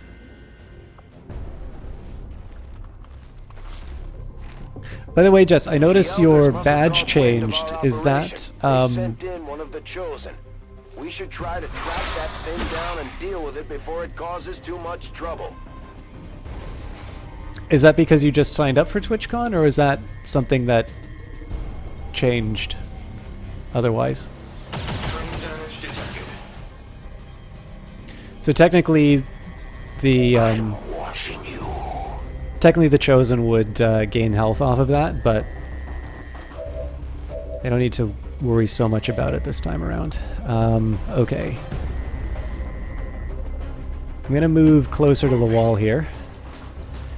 Main purpose for this is so I can get the flank on the Viper while not being a target for the turrets. Target destroyed. So now with the Advent mech, Ammunition nearing depletion. I get to decide, do I want to go after the Advanced Officer, which is really tempting, or do I want to try and take out... I think I'm going to try taking out the heavy turret here. That's very discouraging. Okay. I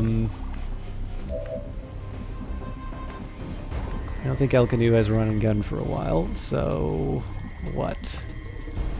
Can toss a grenade to start. Well, yeah, let's create some inconveniences for this guy's cover. For some inexplicable reason, this doesn't count as being in range of the turrets. So yeah, what I'm going to do here is just blow up some of his cover. And that's so Frantic Whisper can seal the deal. And hopefully some of my other guys are going to have some... Oh, okay, apparently not. We'll try the heavy turret, but I'm not feeling great about it. Well, that's what I get for doubting. That armor's tough.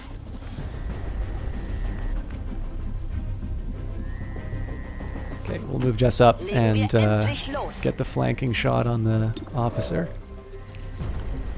Hopefully it's a crit. Nice. Macht jemand Striche? Okay, that's going to be a little difficult to get that item, but it will be well worth it. And we're going to move this guy... I'm going to move the specialist up. One really big reason for that is so that I can use the combat protocol on the turrets. And finally, Ariella, I'm going to try and use her to do some damage on whatever turret she can. Affirmative, moving out. So that's the mech. So it's a 68% chance. I could theoretically chuck a grenade at it. I can chuck a grenade at either one, to be honest, but I think we're just going to go for the shot. And that did not pay off. Not good. I'm curious how many turns I'm going to get access to that mech. What should we try this time? Again, this is totally fine to me because they're taking out their own unit. The whole purpose of this was to... Jesus Christ. They might seem mindless, but they still hit pretty hard, right? Tommy Evans, sure. I normally do that at the beginning of the game, but I'd be happy to do that. Do you have any ideas for what kind of a character you'd like? Let me just put your name down.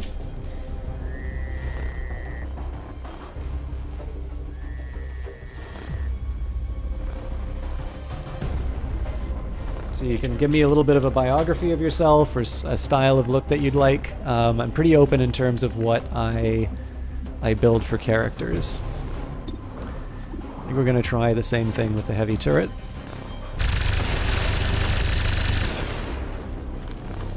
Good riddance. Alright, now Ammo's running low. with Jess.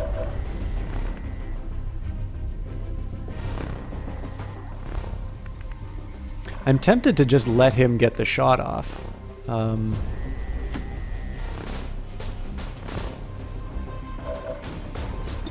this case, though, now we've eliminated the turret threat. And the other nice thing is that we're actually going to be able to get a little bit of a positional advantage for the next few moves against the Hunter. So, I want to be careful because I know there's some guys over on the edge here.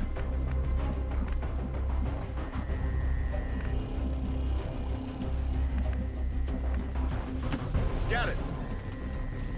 think we'll start by, oh, damn it. I thought I could open the door that way.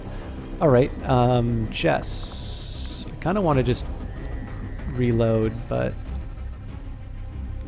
okay, what can El Canu do? Okay, well, we'll get him to pick up the item first. I think I might get Jess to move up and then heal. J'ai une cargaison ici. Okay, Menace that's the 1-5. target. You're near the target position. So I'd normally do like a reload or something like that, but in this case I do need to make sure that he's in safety, so... Shout.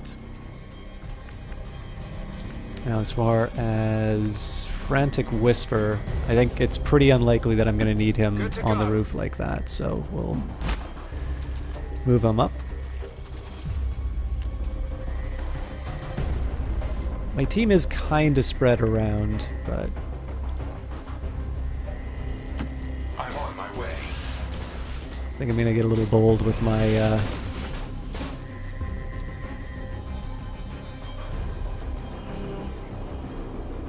Okay, didn't see the hunter unfortunately, but I think I'll do an Overwatch. Mode active. And then for Jess, we're going to move her up, ideally to cover if possible. Okay, well, mini move. Jetzt komme ich. And then we'll throw a heal out to El Canu. Na los, heilen. So in theory, we should actually be able to take the objective pretty easily, but I do want the points for taking out the hunter. So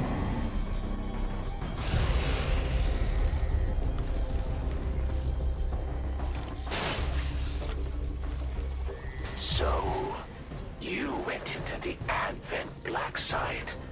I'll bet you found more questions than answers in that place. It's not a pretty sight. That's one of the chosen. Heads up. Things okay, are this is going to be a problem. more interesting around here.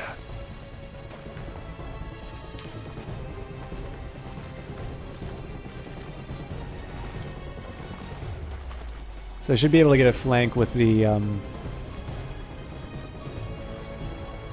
Was he going to get the shot? Close your ears.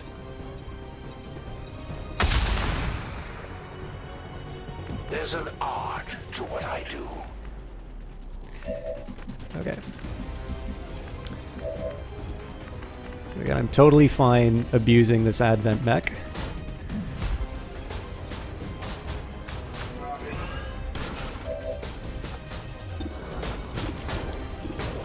Now the crying shame here is I've got a flank and I don't know which one I want to use it on. I think I need to start on the priest. Fortunately, the Spark might be able to do something with its rocket. Not in its current state.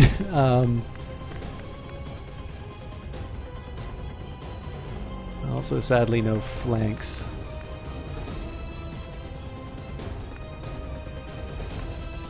And I don't think the blast radius on that thing's all that great either. So what?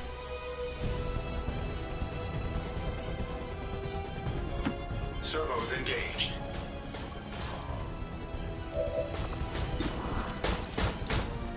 Not quite what I wanted to do. So I'm not going to be targeting the Chosen here. Well, I mean, 95 isn't bad.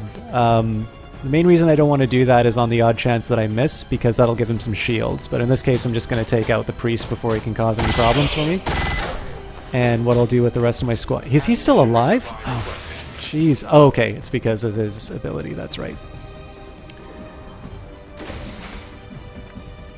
I think I'm going to just make some slow progress into the site, because I know we've got a trio of bad guys somewhere in the facility. Or at least kind of in the area. On Overwatch. Now, can I do anything interesting with Ariella? I think we'll just move her in as well. Got it covered. It'd be a good idea if I could potentially use her for like grenades. Jess, can I do anything with you? Not without leaving you out in the open in a way that I don't want to.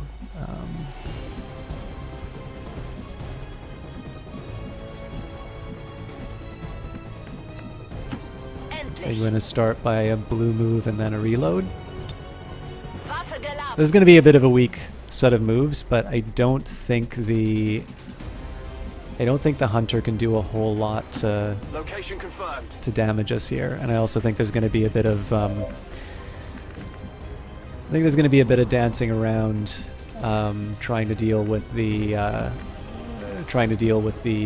Advent mech. I do want to move El Canu closer into the field.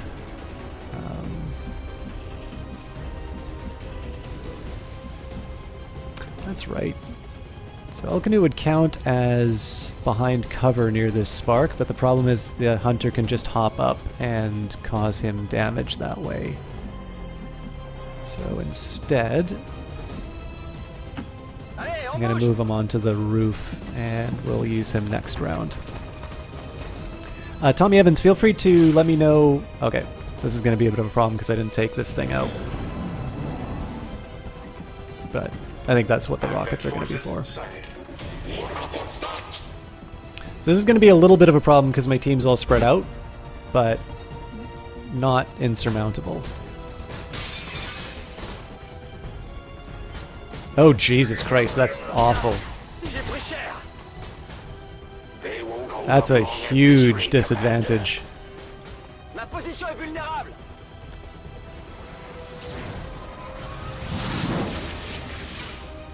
Hey, you go, Karen.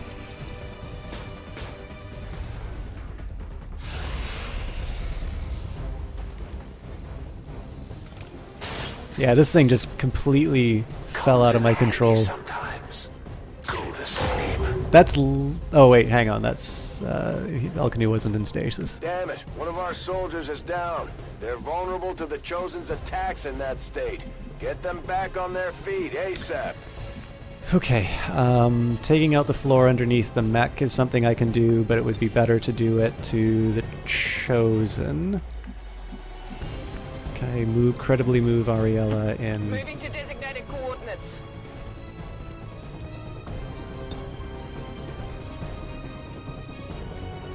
I really don't see how that was...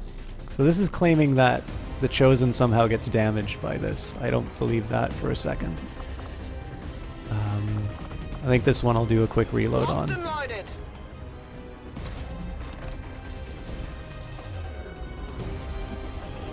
Okay, what can I do with Jess? Okay, this will be my saving grace. So Jess is going to revive El Canu. El Canu is going to take out the mech, and then we'll figure out what to do with the rest of them in a minute.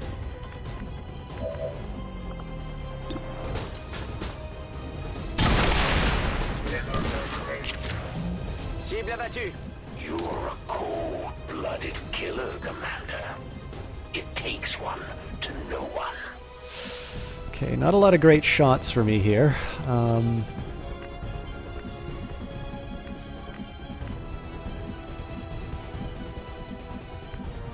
Problem is, if I just keep sitting around waiting for them to come to me, they're going to have the positional advantage.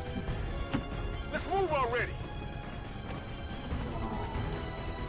But as it is, set up the Overwatch. Jess is kind of all set to go. Probably an aid protocol on El Canu first. We'll worry about healing later. If I can get Frantic Whisper on a good shot on the priest, that would be ideal, but I know that's not going to happen. Brown got short black hair. You like black and light blue in your armor skins. Okay. I can definitely handle that. And again, most likely that's going to happen at the beginning of the next XCOM stream. That's normally when... It's a nice little way that I can give people a chance to sort of file into the cast. But that is definitely something that I can accommodate. Okay, we're going to move Frantic Whisper up into the corner here. It's not going to be a great space for his shots, but I think he's going to be able to make some moves. Who knows how long they've been keeping these storage units running down here.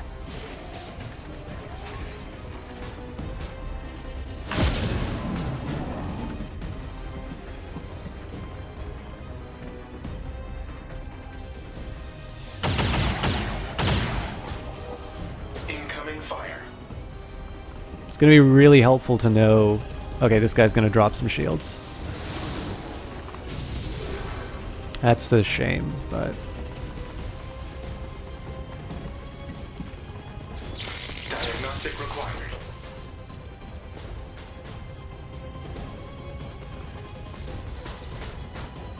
I'm kind of tempted to just blast a rocket into this area rather than these two.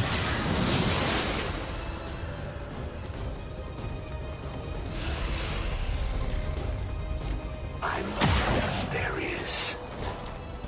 Hostiles targeting my position. That was the least likely outcome. The only thing on the line here is your planet, Commander. Okay. No pressure. Let's see what we can do with this javelin. So I guess the first question is if I drop this rocket launcher. Tommy Evans, thank you very much for that follow. This will definitely take out the priest. I don't think it'll take out the shield bearer, but the only thing is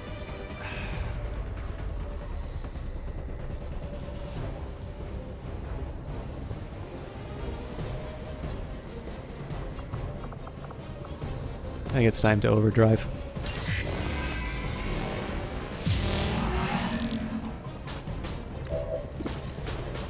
Okay.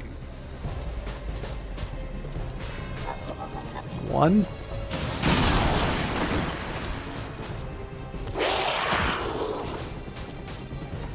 That's a shame.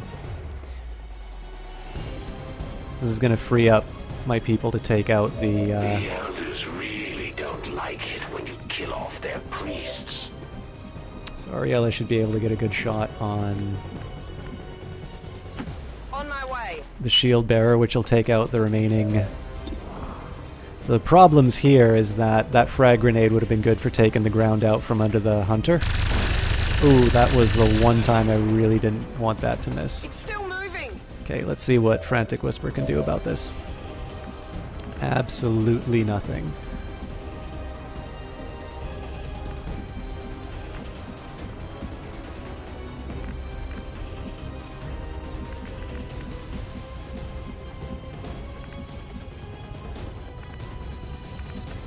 I'm almost willing to put him in potential harm's way to do some damage to this thing.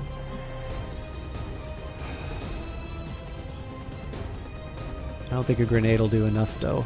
It's 3 to 4. Can I get Jess to do anything?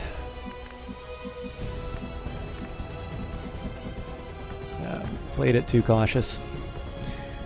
Okay, Rain Man. I'm literally going to leave him in the middle of the room to take out this. Oh, you know what? I can even guarantee it with the combat protocol.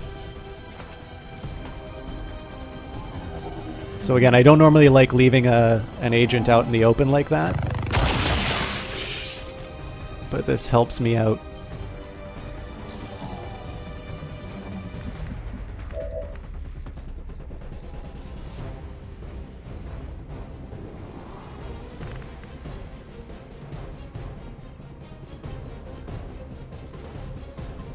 I think this makes the most sense.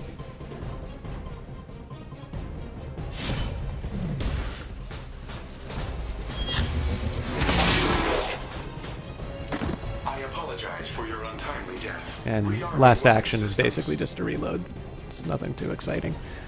Okay, so this gives me some options in terms of what to do with Jess. But before we go too far, I can try a blade attack. Yeah. I might wind up regretting this. I think I need Jess to heal El Canu in this case.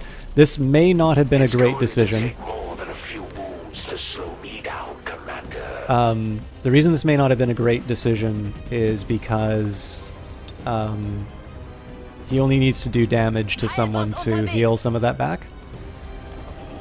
But I also think we're gonna have to we're gonna force him to move back.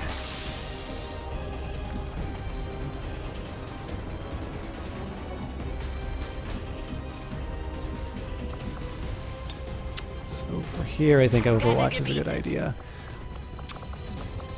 Now, I can long watch Frantic Whisper.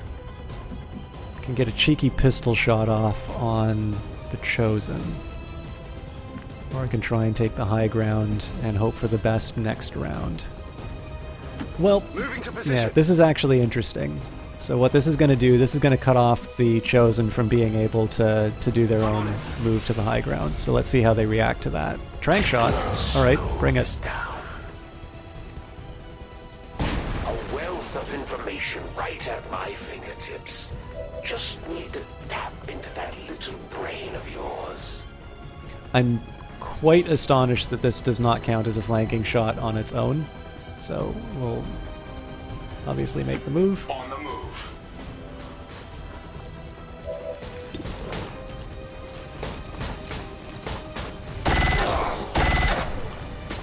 Now I need to either take this, I need to take this guy out. With a machine. I need to take this guy out this turn, or I need to save Elkanu, otherwise he's going to get taken prisoner. So Frantic Whisper is On your order. my first priority on this. Unfortunately, I don't quite have enough to seal the deal there. So that's what that feels like.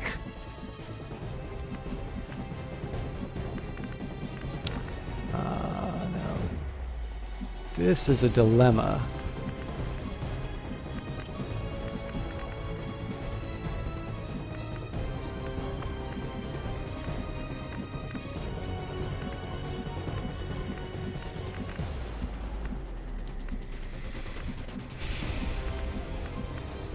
Need to find some way of damaging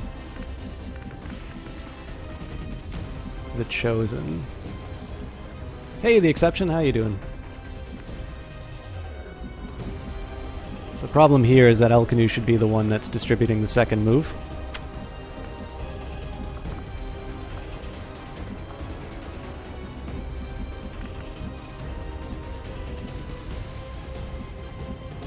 I do have the grenade. Now, unfortunately, I think that's going to cause its own set of problems. I'm actually going to save here because I have a feeling that I'm going to misjudge where these grenades go.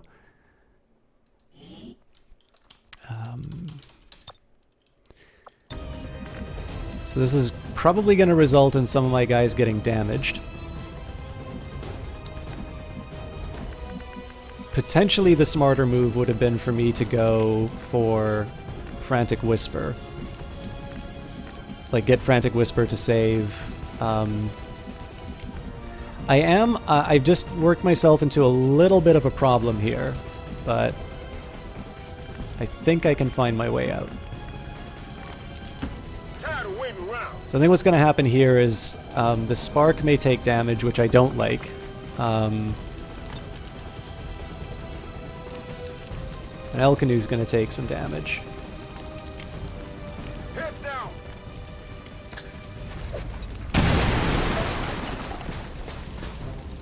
Now where's the skill in that? Yeah, that's not what was supposed to happen.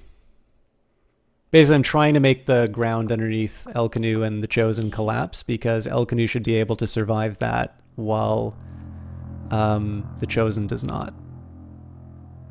That's exactly why I saved that.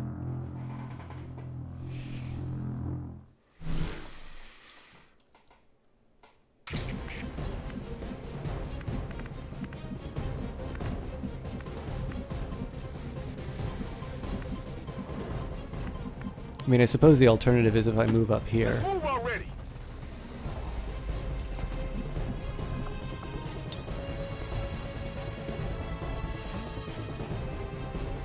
Yeah, I'd really rather not damage the Spark.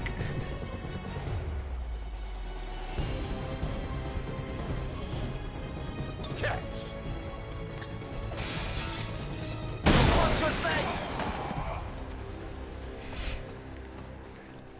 Je me suis fait amocher.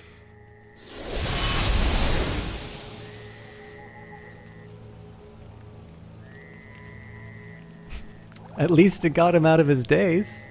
You surprised me once again, Commander. Maybe I need to reconsider my tactics. I'm sure we'll see them again, but that Chosen sure wasn't Oh, damn it. expecting the fight we put up today, Commander. Headed there now.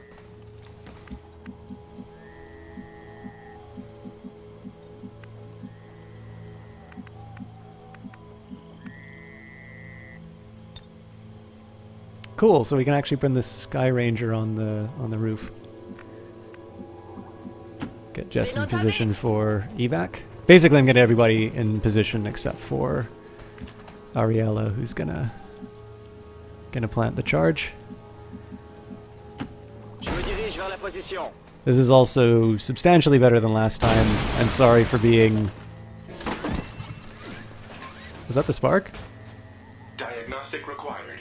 Ooh, that's not so good. Get it covered.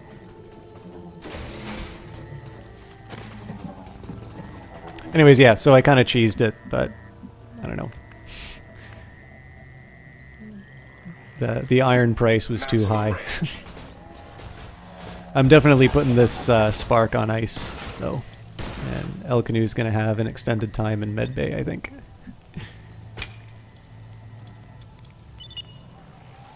Menace 1-5, status confirmed. X4 charges are armed. Move to the extraction point for immediate evac. So basically, this is just a nice central location that everybody can get to without too much trouble. In like 1 or 2 turns. Already there. There'll almost certainly be retaliation that comes in, but I believe we should be able to evac everyone on time.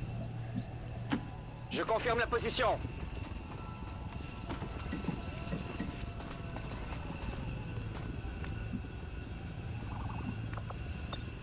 Fire shots. On your order.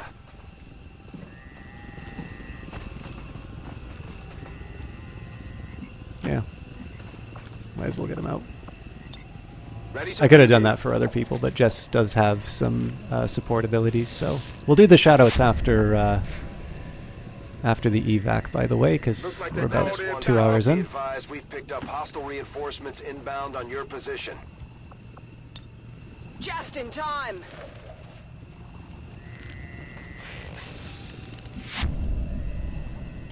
Und los geht's. Ab nach Hause.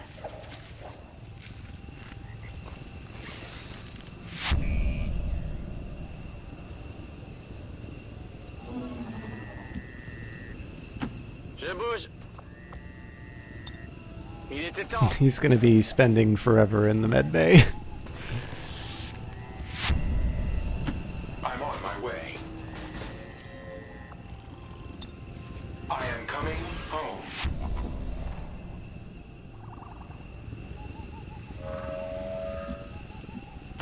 Let's do this. Packing it in.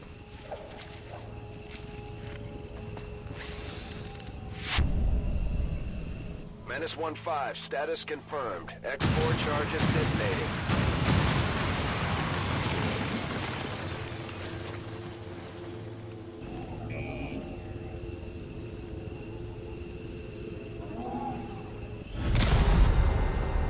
All right, there we go. It only took us 2 tries. All right, obviously we will fancy it up. Finest feature of... Yeah, you know what? It's perfect the way it is.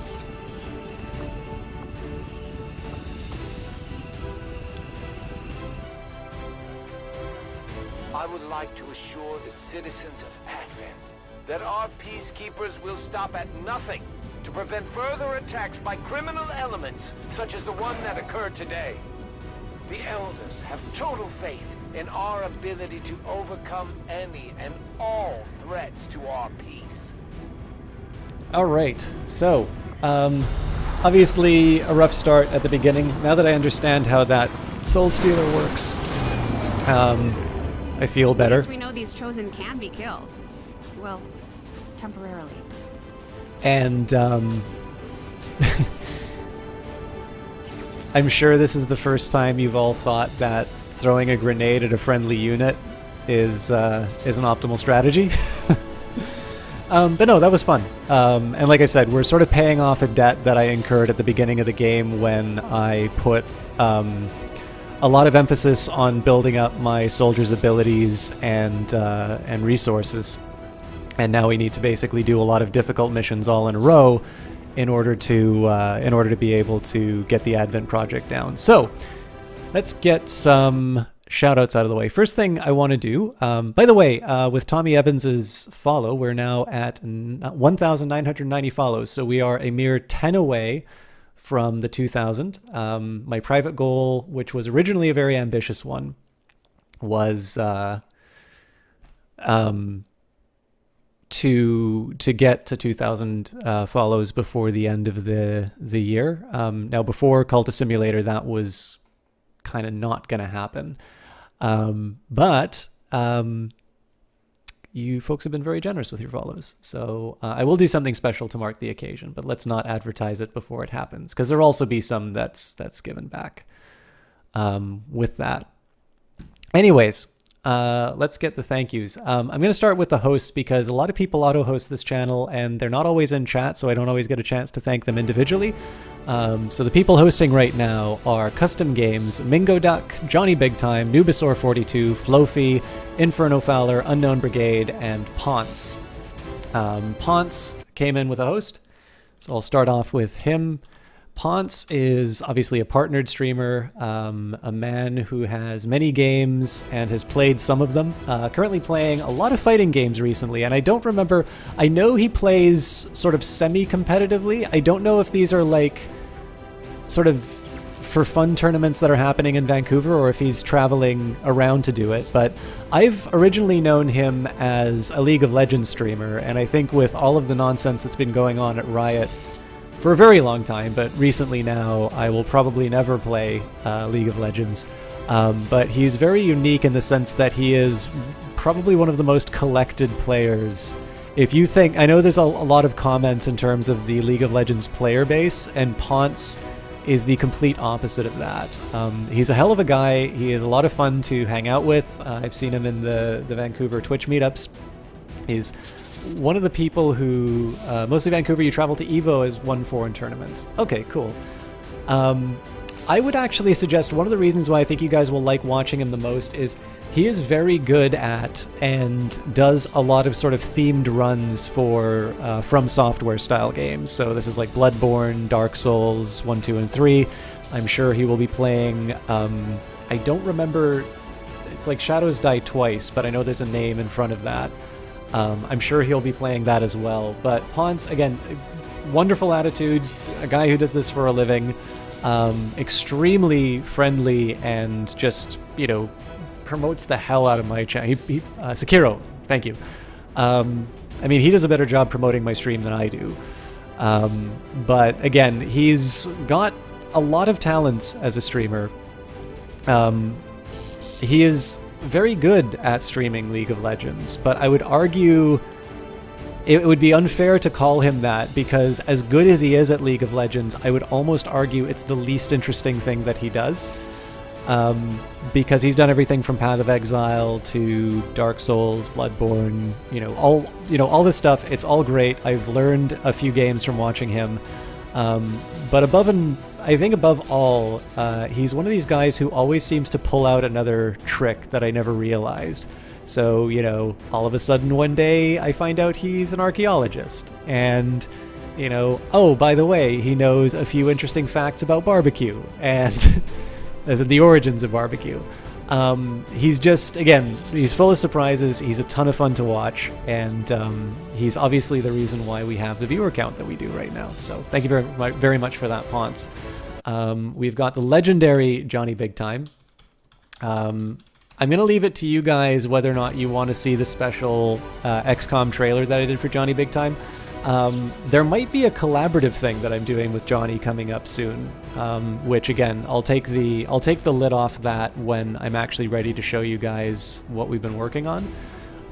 But Johnny's someone who is, again, a ton of fun to watch. I swear, he's a born entertainer. He always has the right thing to say. Even when he's frustrated with a game, he can make it entertaining. He's probably the only person I've really enjoyed watching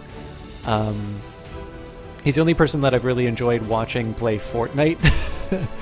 And again, he's just someone he's got an incredibly diverse set of games that he plays. He's one of only 2 people who have ever played Chaos Reborn with me, which is another game by Julian Gollop, the guy who made the original XCOM and XCOM Apocalypse. I love his eclectic tastes of games. I love his ability to keep things active and keep things fun on his stream. And he's just, I don't know, he's just a ton of fun. And it's a delight whenever he's able to stream. Work and technical problems have kept him from streaming as often as I think any of us would like, but he's one that I give you a very strong recommendation to follow, precisely because his scheduling's been a little uneven because of these outside factors, and he is definitely somebody who is worth taking the time to check out. So another person that I give a very strong endorsement for. And again, if you want me to show the XCOM trailer that I did for Johnny, do let me know, because he is probably my favorite XCOM cast. Last but not least, we've got Jesse Quill, who mysteriously transformed to the TwitchCon banner. Where are we? There we go. Jesse Quill was streaming Dead by Daylight today, and she's been on a really big Dead by Daylight kick. I know she's also a very big fan of World of Warcraft, so I know she's got plans on streaming the new expansion at some point. And again, I know her a little bit better through some of the story-based casts that she's done. So, obviously, we put XCOM on the back burner for a while as I was finishing Mass Effect. And I think the one thing I'm disappointed with myself in on Mass Effect is I don't really feel like I went into any depth about, the game. Like, I didn't really use it as a launch pad for some of the other ideas that I normally express on those kinds of games. But Jess is always fun to watch these kinds of streams because she does bring a little bit of herself into it. Again, I feel a little bad saying this because she has been playing more Dead by Daylight where she doesn't do that. That's really more her enjoying a particular game. But again, it's worth giving you guys some reasons in terms of why I either watch people or have watched them in the past. So whenever she does a more story-based game, she will talk about sort of what she thinks it's about, some of the ideas behind it. And when she plays games like Dead by Daylight or World of Warcraft or such, it's sometimes a little bit less of a discussion in terms of the themes or whatever, but she does usually talk about why she enjoys those games. And perhaps most importantly, she was the one who gifted me XCOM 2 at a time I was looking at not being able to play it. So she's the reason why I owned that and the first 2 DLC. Obviously, it was kind of my hope to show her the Shen's Last Gift DLC, because it is technically the thing that she bought for me, and I really like that mission a lot. It's probably my favorite XCOM mission. But I've since picked up War of the Chosen. I tremendously enjoy XCOM 2. It may possibly be my favorite game. But again, whether she's bought me a game or will tell you guys what she thinks a game like Life is Strange or The Last of Us or what have you is about. If you like XCOM 2, she's the one who bought it. If you like discussions of games, maybe you should actually check out her content. Anyways, I believe I've paid my dues, so let's get some promotions done. Miss Ariella, I really don't like using blast padding. I feel like in this game you're rewarded for being more offensive, so we'll do Shredder.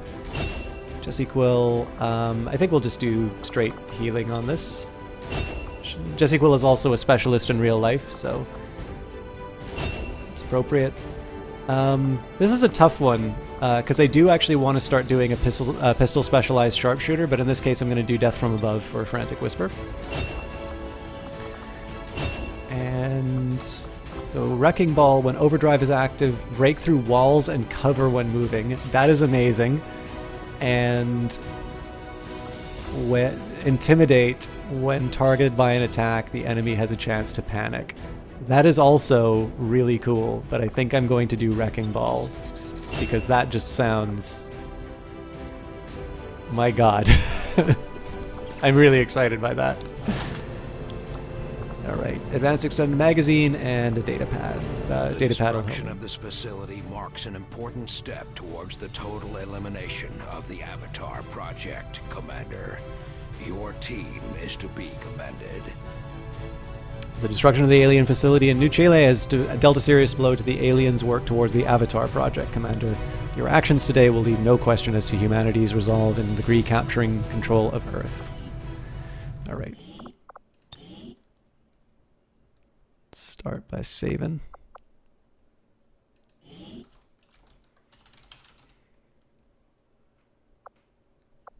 Not too bad, Eyes of Sin. I did stumble on the mission that we were just on, but I was a cheese ball and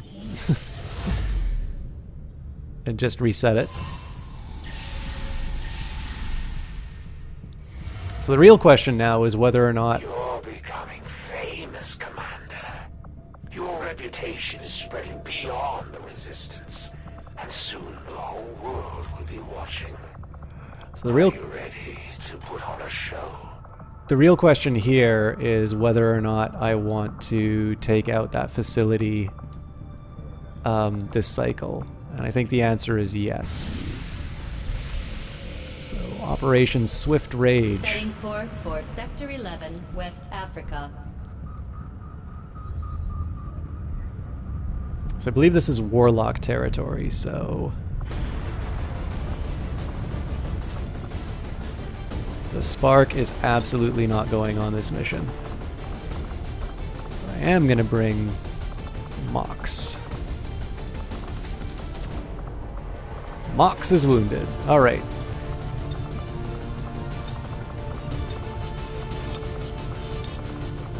So it's difficult, not very difficult. So I'm going to use this as a bit of a training mission for people. I think everybody's still either tired or wounded, so...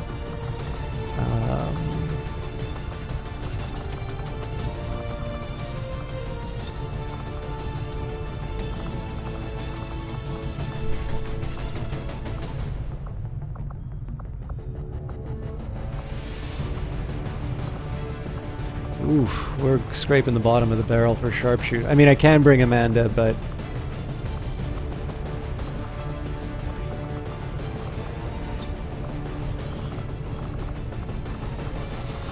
What are we looking at for Grenadiers? So... I can bring A. Newcomb, but he usually bonds with Alexis. Let's bring Kong Pan. I want to double up good specialists, so Robinson is a...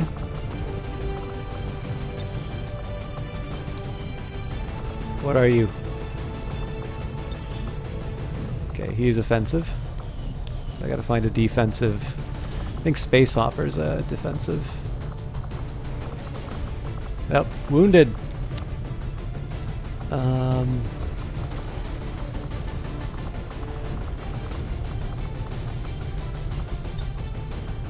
All right, Jess, you're back on deck. I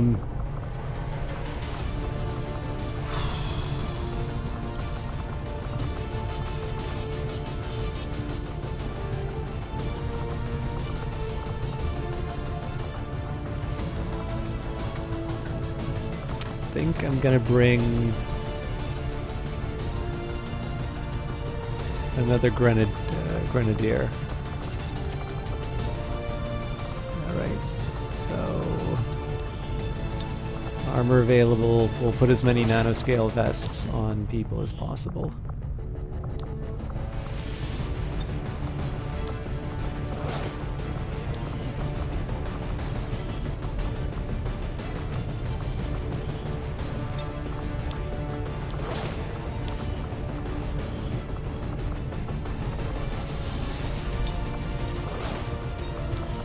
I think Hammer's gonna have to do... Well, no, actually what I should do, the sharpshooter probably doesn't need the armor.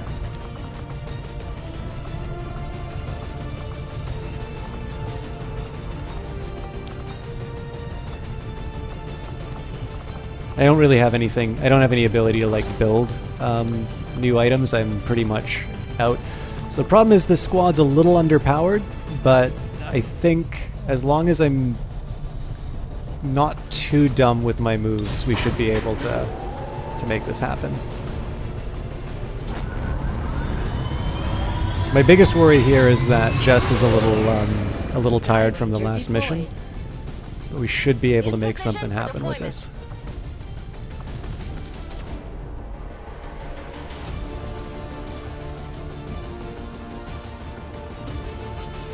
Big thing is that if we're able to knock down the Avatar project by 4 pips on this one round, We're moving to take out a high-security Advent installation that's a pretty... operating out of this region. Intel from the Resistance suggests this facility is conducting research critical to the Avatar project. Once in position, approach the designated target and plant the X4 charges. Once they're armed, move to minimum safe distance and level that facility. It's a pretty big, that's a pretty big scalp if we can take down the Avatar project by 4 pips in one round, and then we're going to be doing an assault on the Chosen in the next month. Menace 1-5, target coordinates are locked in. Move to designated position and place the X4 charges. Entering squad concealment. Okay, as always, even though I did technically save in the main screen, I'm paranoid.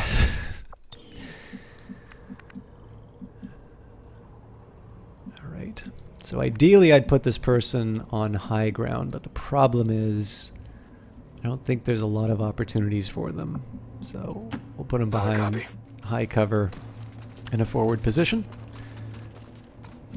For those of you only familiar with the early XCOM, like the first adaptation that Firaxis did, this is probably one of my favorite improvements that they made on the formula, is this sort of this stealth component where you're able to position your squad and set up an ambush. Doesn't always work out. But when it does, it's a lot of fun. Let's do this.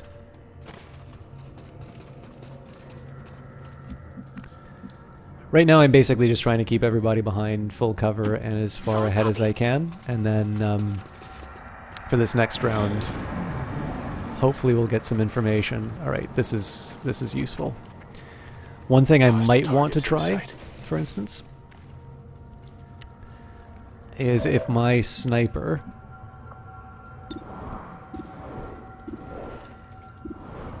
so if he had a way of taking out that advanced purifier for sure with one shot, that would be huge. That would be enough to potentially trigger an explosion and damage those 2 guys. What I'm going to do here, we'll set up an Overwatch for Osvaldo. Now that we know these guys are here, I'm going to set up the firefight kind of on my ideal terms. For instance, one thing I could try and do is drop a big grenade in the middle there, and that'll take out all of their armor. Not quite in range.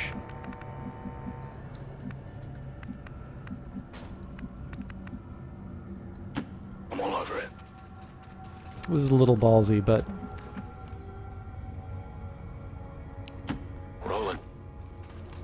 this is a bit of a cowardly move because I could in theory go for like a flank, but I'm not feeling 100% about some of this, so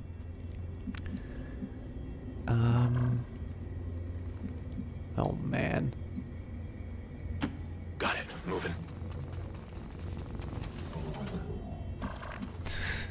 This could go very badly for that guy, but Jawohl.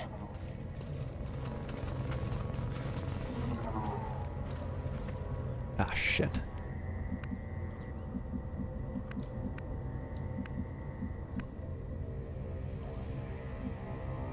Cacti are bulletproof, they give hard cover, yes.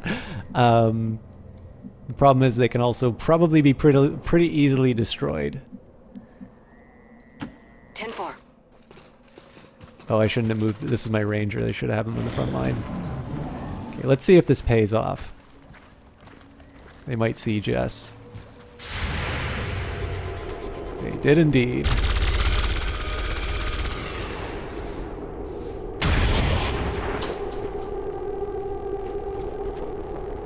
Hostile neutralized. Yeah, so it was a little greedy to move Jess up like this, but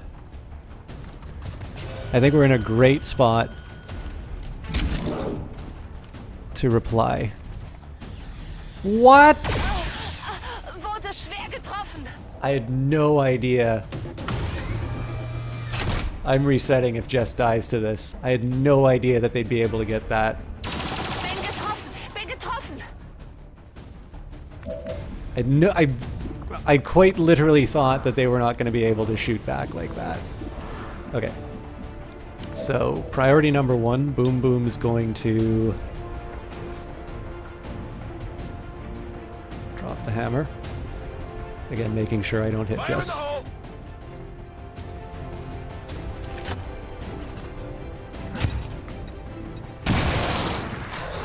So this is basically so that I can strip out their armor. That's why I brought 2 grenadiers. I'm going to save the sniper because it'd be great if I can... no, this is really good. Jaws is still... concealed, so I'm going to use that to my advantage. So, hammer...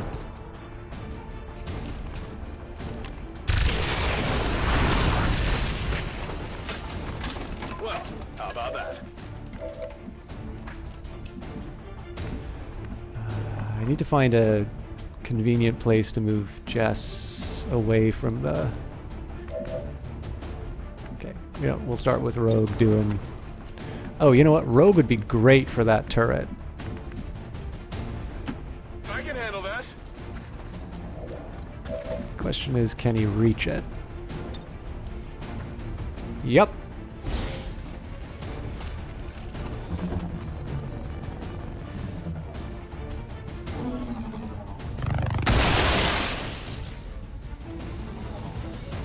So I'll leave Jess available to heal herself. But of course, we'll deal with the priority first. Looks like something over here. Enemies down. We'll maybe not go into the fire to... Well, I guess Jess can Jetzt komme ich. move up like this to... Hier ist es also. So, I mean, she's going to be out of commission for quite some time after these heals, but of course we have the Warlock. Oh no, it's the sniper. No, it is the Warlock. Okay, he might be a problem. Is one of the reasons why I wanted to bring Mox. Immune to melee, regeneration, and can summon savage allies. Increased damage from explosions, so keep that in mind with my grenadiers. It's good that I've got 2. You fall to the Elder's greatest warrior. Okay, and this is useful information that there's a mech. The Chosen aren't going to make this easy for us. Keep your heads down and press forward. We need to get to their location to take them out.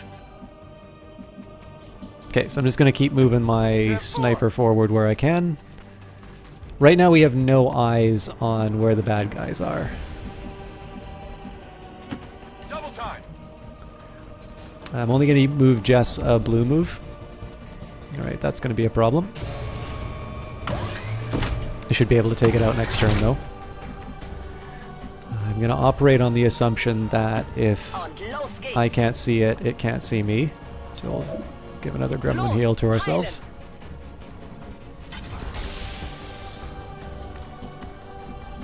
Alright, now I want to be really careful with this person because they're currently invisible.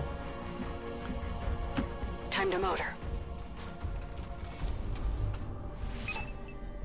Menace 1-5, you're near the target position. Okay, good to know. Again, moving my Already guys there. behind heavy cover when I can. Ideally using my specialist to take out the turrets where possible. 10-4. And the biggest problem is that the Warlock is on the roof. So he's going to be hard to hit.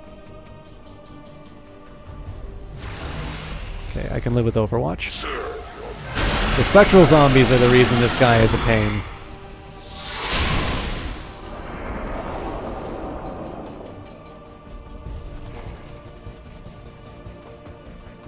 Oh, god damn it.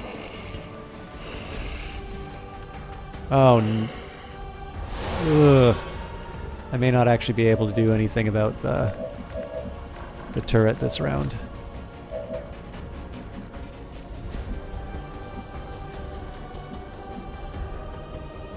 It's like the worst possible place I can go after the turret.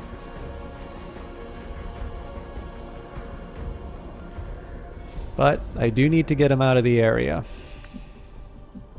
So the problem is with Spectral Rupture, this thing's going to blow.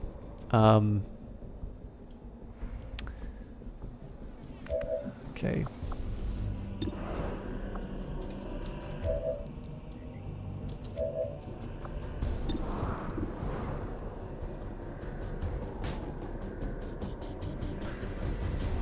I hope this works.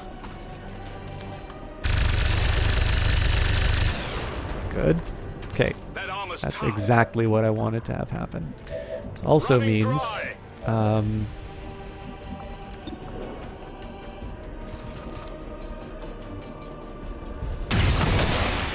excellent. So I've saved my combat protocol for another time. Whatever you say. Now I can deal with these zombies the proper way.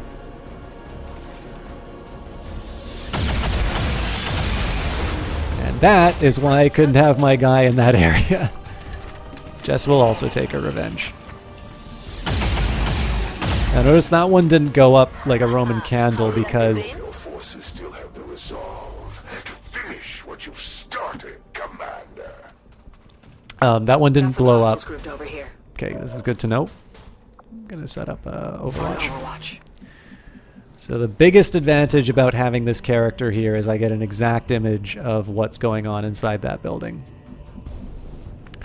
But yeah, so basically, if it doesn't do Spectral Rupture, you're in good shape. You should be able to, you should be able to survive whatever's coming to you. I guess that'll be okay.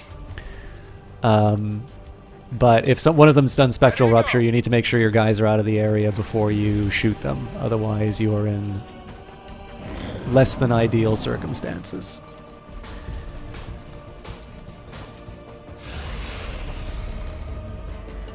Unfortunately, The Elder's judgment is nearly upon you. okay. Seems doable. It's a small problem that I'm putting Rogue up like this because he might be facing 3 guys on his own. But in this case, I'm going to set up an Overwatch. I want to be a little careful with Jess, but we'll put her on the edge here. She's also getting quite tired from the previous mission, so here.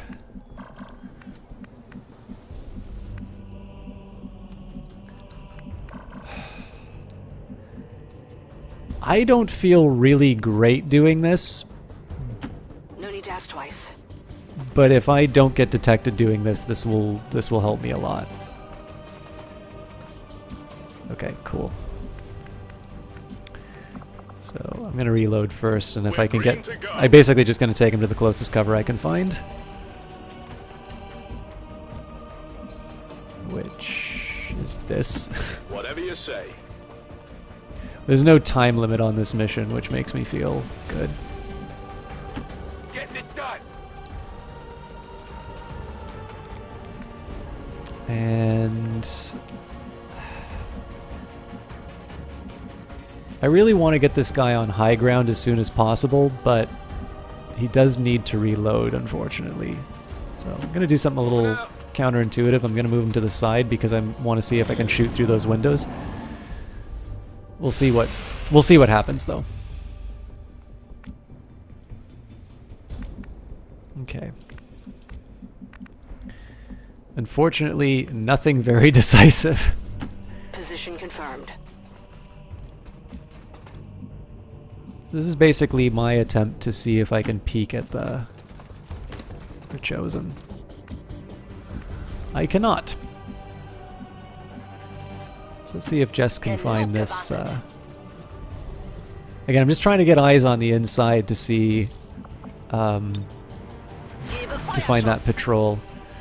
There's no real advantage to me rushing this. On it.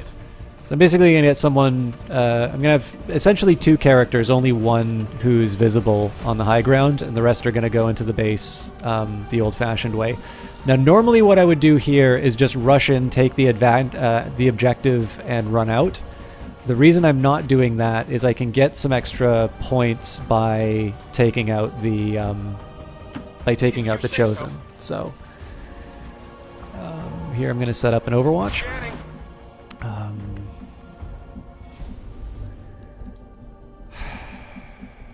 This is such a tough call in terms of where to put this guy. Because I need line of sight, but it's like a building, so there's not a lot of great opportunities. Especially not when I don't know where everything is. I think I'm actually going to put him on the roof. I have a few too many people on the roof and just generally not in positions where they're going to be able to do something if something happens inside. But I have some ideas about how to mitigate that. So I'm going to rush my specialist on the inside. Again, we'll set up an Overwatch. I'm not ready to plant the X4. The reason for that is that's going to start triggering... There we go. This is what I was looking for.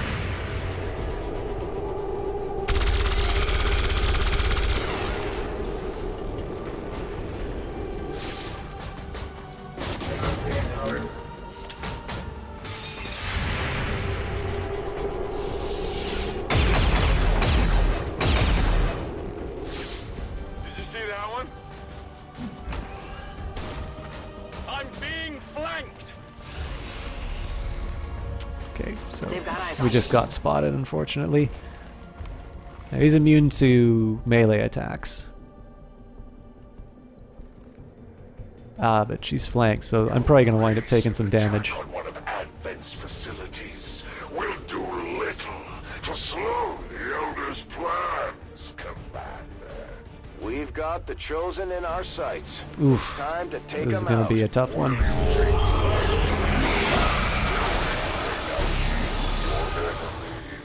Okay, so I'm thinking dropping bombs on his moms. Control of our soldiers.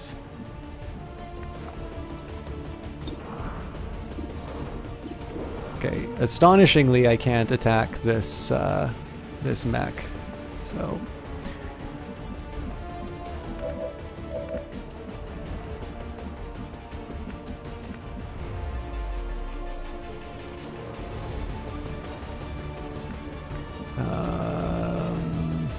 I don't think I can, yeah, not quite far enough.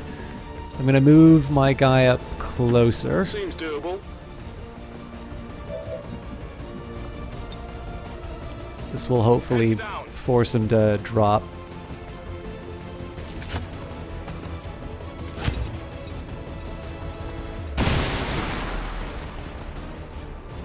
That's exactly what I wanted to have happen.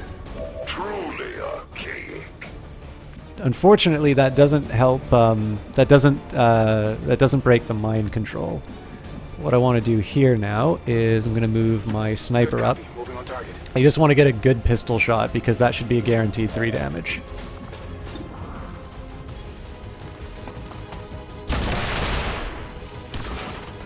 Hostiles pacified. There will be a reckoning for all of your offenses against the Elders, Commander.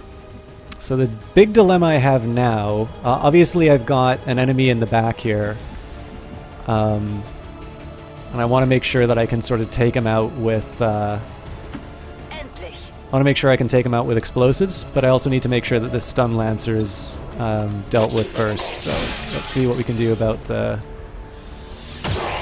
Alright, there's a reason Jess was outside the windows like that. Let's see what Boom Boom can do from his current position. Okay, I'll go. So I'm making something of a guess in terms of where the... Oh, well, It's a very educated guess, and we're just out of range, which is a heartbreaker. So I'm going to set up an Overwatch instead. No problem, boss. Excellent, so we get a good flanking shot on him too.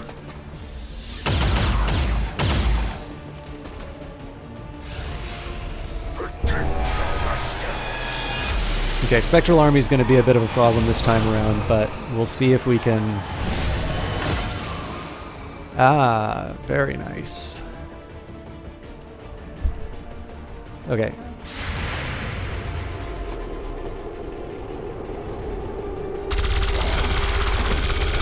I'm pretty sure we're going to be able to take out the Chosen on this one. I definitely got that one.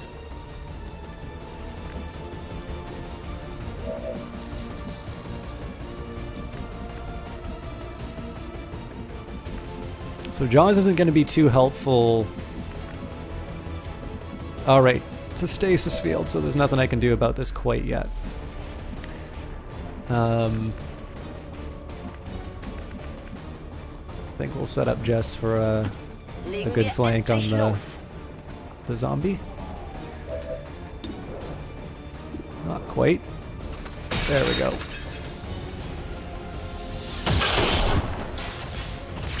So this should free up the... My power cannot be compared to There we go. these lower forms of life. Okay, so let's see if we can get the... let's get some revenge. I hope it's worth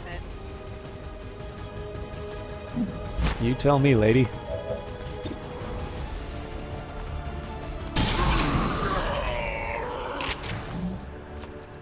There you go.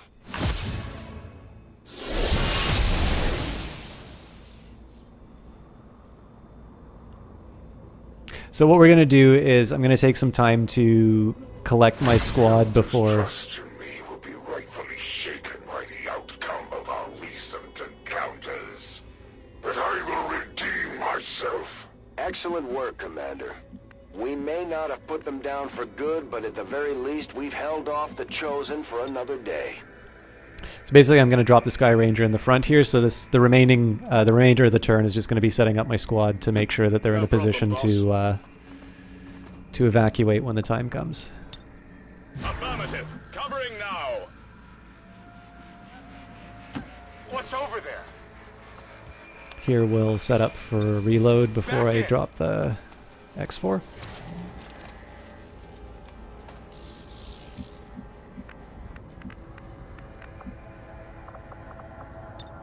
Ready to rock.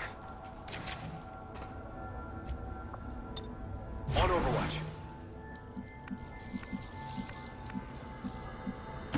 Whatever you say. Reloaded.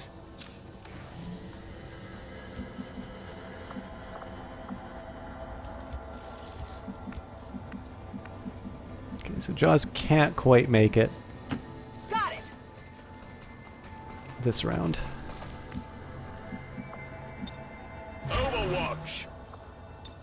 Overwatch. Overwatch. Come get some. And again, we'll move Jess close to the entrance so that everyone can basically get out first turn after we plant the X4. This feels like a little bit of an exploit in the game because there's not going to be any patrols that drop until we plant the X4. But Status confirmed. X4 charges are armed. Move to the extraction point for immediate evac. now that we've got everybody in position, we basically get this all done in one turn. I'm trusting you here. Packing it in. So beyond the damage that Jess took at the start, that's On my way. I'm pretty happy with how that mission went. Getting out of here.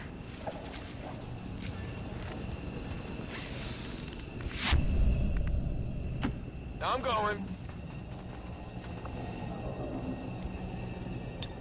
Getting out of here. And I think we've still preserved the A team for an assault on the base. like the stronghold for the Chosen. Gehen wir.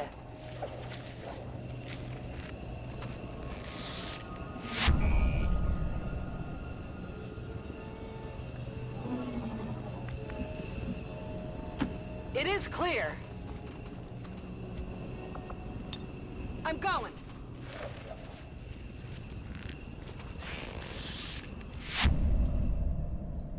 I can handle that.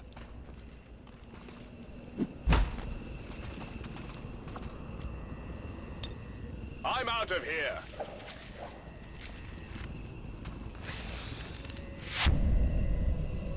Menace 1-5, status confirmed. X4 charges detonating.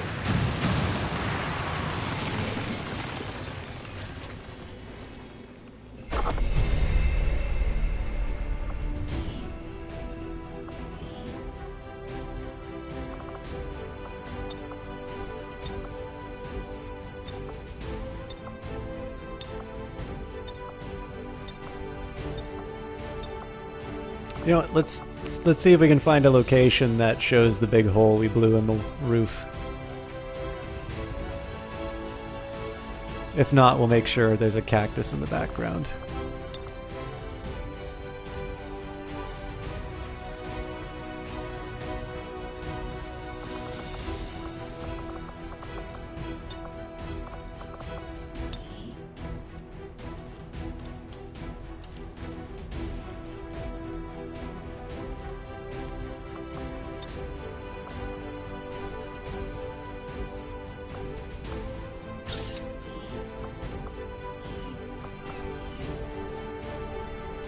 In honor of the full cover cactus. And despite the destruction left in their wake, XCOM refuses to let go of the ways of the Sevius, old world. sorry.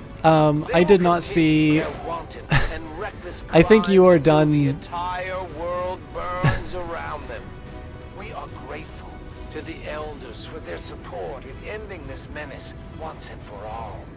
So Sevius, I suspect you won't hear this. I feel really bad about that, so I'm going to make a note. He says, you're doing a great job, been lurking in chat for a while, you're really successfully describing and explaining the game, need to go to bed but have a fantastic stream. I, for whatever reason, did not see that in chat, and I feel really bad about that. So, thank you. I apologize for not seeing that sooner. This just goes to show that the Chosen are vulnerable and we can take them down. But We just I'll have to actually figure out you know, how to keep them down. I think I could send a quick. I should be able to send a quick private message.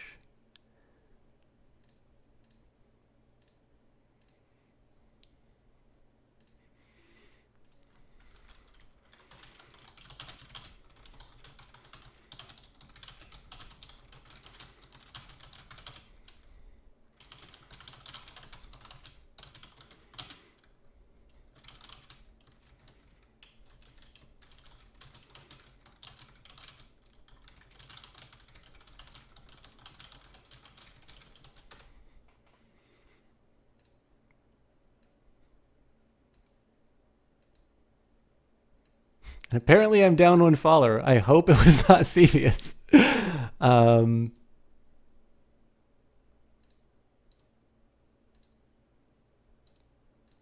that's fine. That's life. So we're now 11 away from hitting a milestone. I'm sorry that you don't. I'm sorry you don't see the.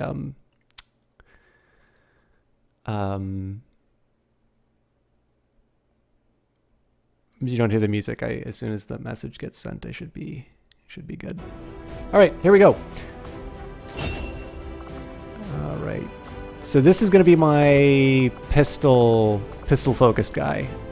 So Lightning Hands. Lightning Hands is a pretty good one. So this is one of the big things that in XCOM 1, there were these paths that to me... Colonel Tosh, thank you very much for making up the balance. I don't actually obsess with follower numbers as much as some of my comments imply. It just happens to be that we're going to do something special for 2K. So, but thank you for that. So yeah, I have in XCOM 1 for me, there were sort of dominant paths to go down for some of these characters. And I've noticed that XCOM 2 did a much better job of making these credible builds. So in this case, the pistol, while individually not a very powerful weapon, having things like return fire, so when targeted by enemy fire, automatically fire back with your pistol once per turn, lightning hands, fire your pistol at a target, this attack does not cost an action, and then the fact that your sniper rifle is still available and has, like, you can still use it at long range if you want. This can wind up being a really potent combination. So in this case, I'm making sure I have one pistol specialist because I feel like I need to get a little bit better at that. And boom boom, he's got demolition, so...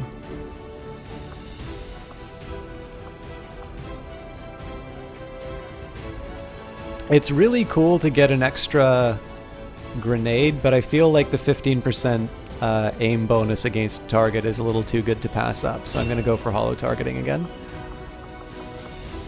Amazingly, Jess is only out for 6 days. I really thought that was going to be longer. Your troops performed admirably, Commander. Oh, that's a shame. It's only Destroying that facility reduced by will one. slow the aliens' development of the Avatar project and give us time to further establish the resistance movement. I thought we were going to get 2 pips off of that. All right. Your destruction of the alien facility in West Africa has dealt a serious blow to the aliens' work towards the Avatar project, Commander. Your actions today will leave no question as to humanity's resolve in recapturing control of Earth. What do we have for time? Technically, I should be done in 15 minutes. Let's see what the future holds. Save-wise. I may not be able to do another mission. I apologize for that if I do, but I'm going to try and like run this to the bitter end. So let's do save for 53. I've probably called them saves at some point, and that's bad of me. What did I wind up calling some of these? Yeah, save 53. What am I doing? Wait a minute. 42, 43, 44. Yeah. It was 49. Hello, Captain Bear. How are you doing? Okay, so again, there's a ton of stuff I would like to build, but I only have 15 supplies. We're full up for contacts, and we're getting a little low on power. So right now, I have some decisions to make.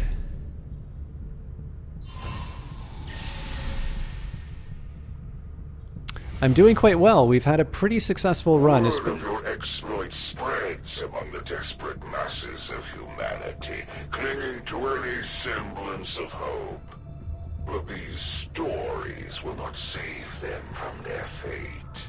So I think what I'm going to wind up doing after the supply drop, I'm going to prioritize increasing my contacts so that I can take the rest of Africa and get rapid collection. That will also bring me on my way to New India, and with that, we should be able to take out all of the facilities. That's a pretty ambitious set of priorities. I think what we're going to do here, we're pretty good for soldiers right now. So I'm going to go for the engineer, and we'll see. We only have 2 days before a whole bunch of things happen, so we'll see. We'll see how far this all happens. This may just be a whole strategy layer that we wind up doing, because we're going to have the proving ground, the supply drop, and then sort of the subsequent actions.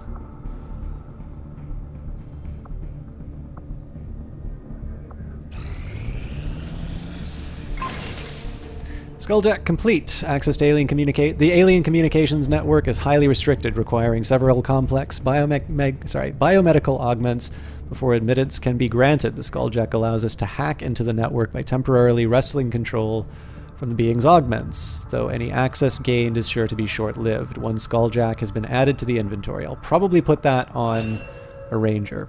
New proving ground project available. Skull mining. As if the Skulljack itself wasn't invasive enough, Tygan has conceived of a more thorough means of extracting information from Advent soldiers' chips.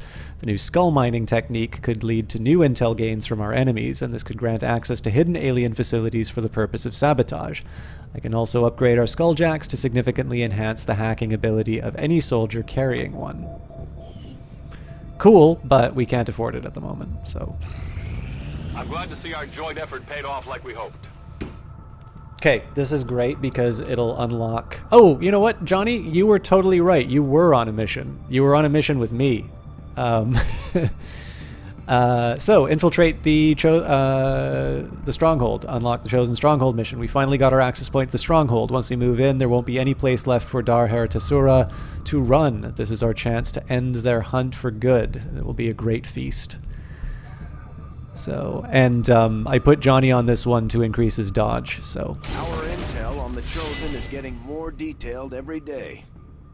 We've completed our hunt for Dar Heratasura. A mission to strike them at their stronghold is now If available. we want to take out the Chosen once and for all, we should move to strike their stronghold. Okay, we know The that. Resistance has found our access point. We just have to make use of it. We now have access to the Chosen Stronghold, and we can begin our assault on your orders. I'm very tempted to do that, but let's just let's just remember. Okay, so breakthrough research.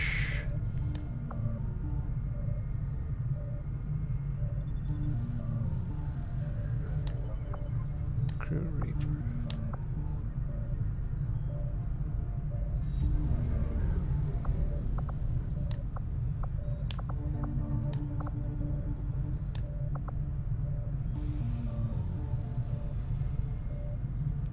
I think the hunt is probably the best one. We'll do something short. So ideally a sergeant who is a sergeant and a ranger. Do I want to bring Johnny Big Time again? I think Yingli is the better option here. This will just be a nice little training mission for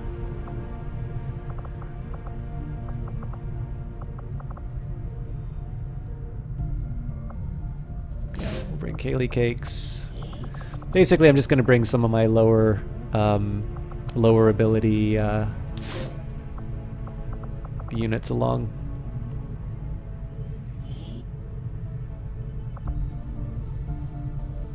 My kind will do whatever is needed. I'm going to wait until we've got the supply drop before we go on that that mission. Priority message coming through, Commander. Putting it on screen now. I had high hopes for the Resistance under your leadership, Commander, and you have outdone yourself. Okay. Good news.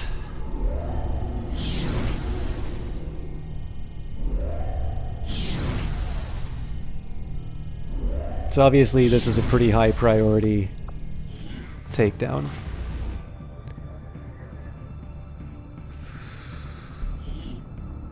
Okay.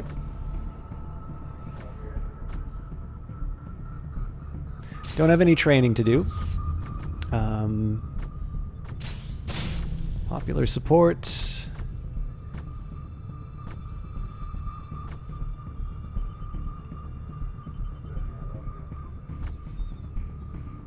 It is really tempting to go for the XP gain. Oh, hang on, we can. Yeah, I'm pretty happy with these gains here.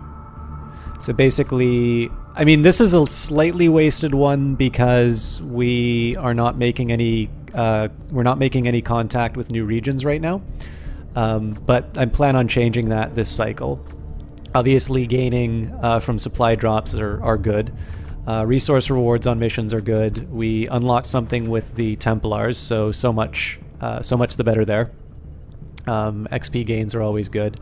I don't really need the intel reward. I mean, intel is nice, but not enough to... Like, what I'm going to be considering these options down below, I'm not going to be considering them as to whether or not these are useful. All of these are useful. It's why they're in the game. But what I want to be considering them in relation to is what I'm giving up. So for instance, Trial by Fire, double the ability points gained in combat. Is that good? That's great. Is it better than 15% bonus on missions and 20% on XP? Well, that depends. I mean, it's possible that I won't go on a lot of missions this next month, in which case maybe the ability points are better. But then if I'm not going on a lot of missions, I'm not going to have a lot of opportunities for ability points, right? So In this case, resources are scarce. There's something that's been constraining my growth, so that's a big one for me.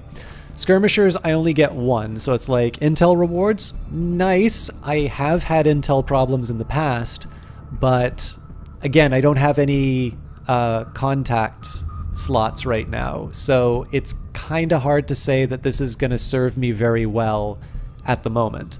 I've never used the black market, so I'm not really using the under the table bonus either. So in this case, either like this is negated by either one of these, and so you know, it's also kind of apparent through the fact that I haven't really worked on improving my relationship with the skirmishers a whole lot.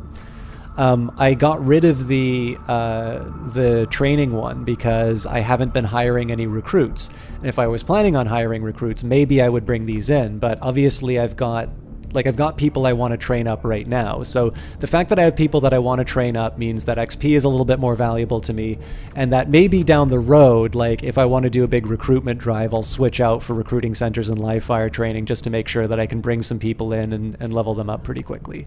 But right now, I think this is the best combination for where I'm sitting right now. It's already underway.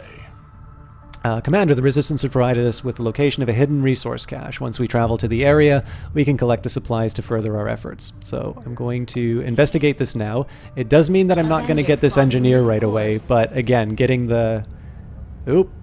I did not know that saucer was hunting me. This may be a problem. But I'm actually willing to risk it. Can you aid us, Commander? We are in need of your experience.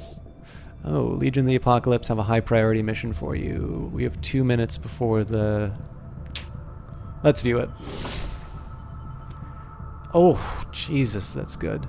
So we get an engineer, 2 grenadiers, and 104 intel. The Lost and Blightwalker. That's the... Okay, he doesn't like the Templars, I don't think, so... Setting course for Sector 3, I gotta go for it. Brazil.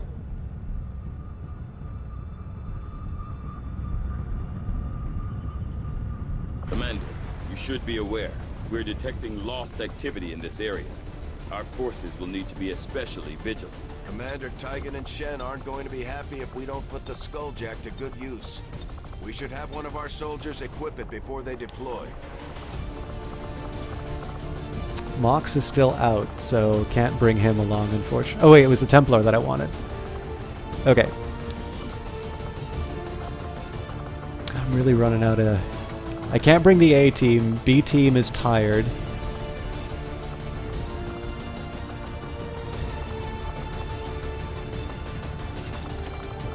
I think I took one of my better Rangers and put them on the covert action. This is gonna be tough.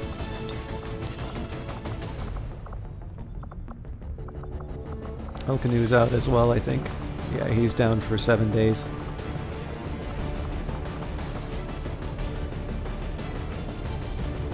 Johnny's free, though.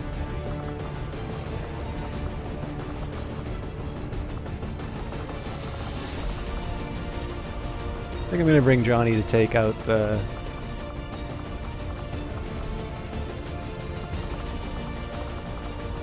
Okay, got a healer. Still the combat-oriented specialist? Probably not.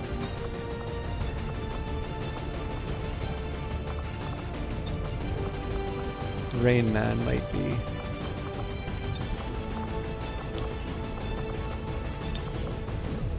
Yep. Yeah, it's gonna be, this is gonna be tough. Osvaldo again is my pistol specialist. He's also gonna be pretty tired, actually. Alright, I think I can live with this.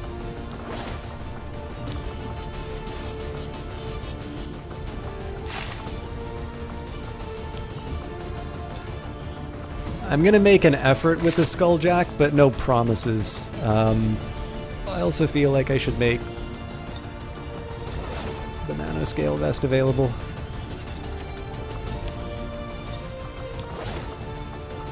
Okay, so...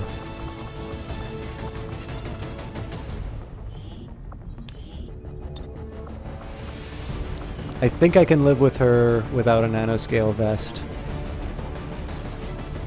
Wait a minute. 1, 2, 3, 4. I should have 5 of these.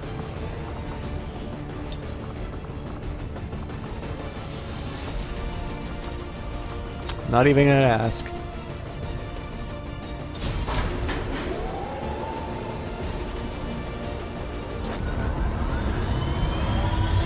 So we're probably gonna go into a little bit of overtime, but I make no promises that I'm gonna be able to finish this mission.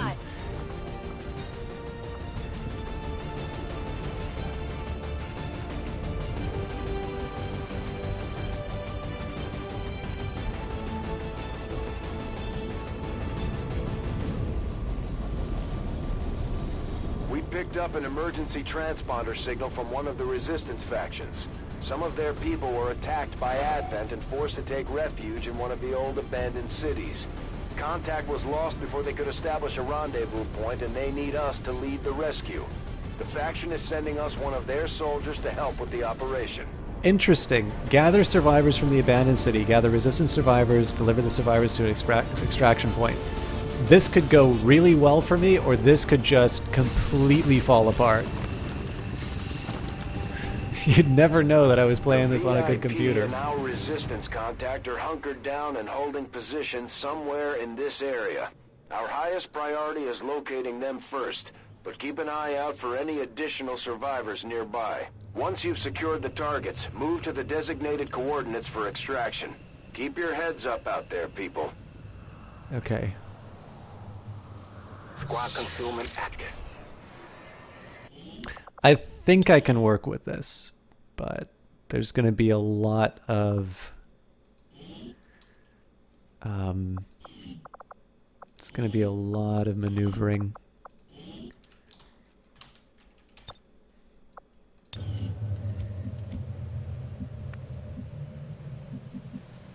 I'll lead the way. I really love the models for the Templars. I think they look great. Let's do this. It's debatable if I even need to worry about cover, because this is a more of a Lost-focused mission. But again, the possibilities of Advent, we just simply don't know what's in the area, so I'm a little tempted to check this area out.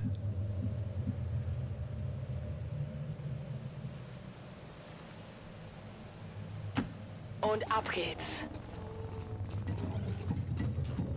Just on the odd chance there's like a survivor or something like that. Double time. I'm probably going to wind up regretting doing that, but...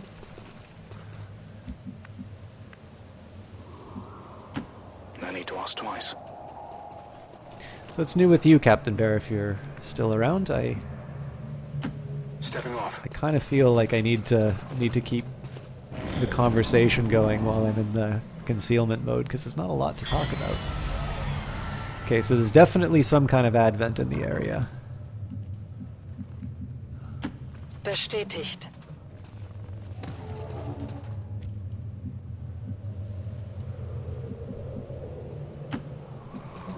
Alright, so this is going to be a little tricky getting my my medic back to the fold. The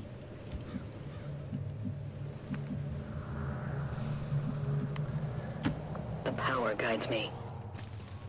This is kind of a weak move, but The aliens may have cleaned up the design, but these monsters are no better than the ones my father dealt with.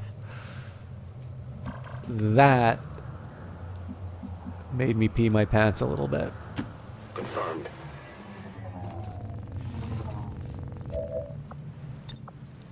Roger. I've got my eyes on.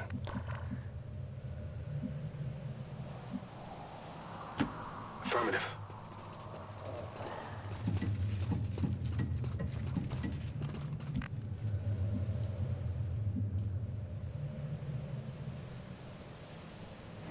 Moving on target location.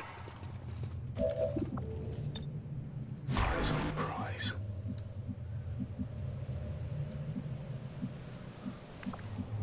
I mean, this would be such a wonderful flank to do, but I don't think there's any way for me to...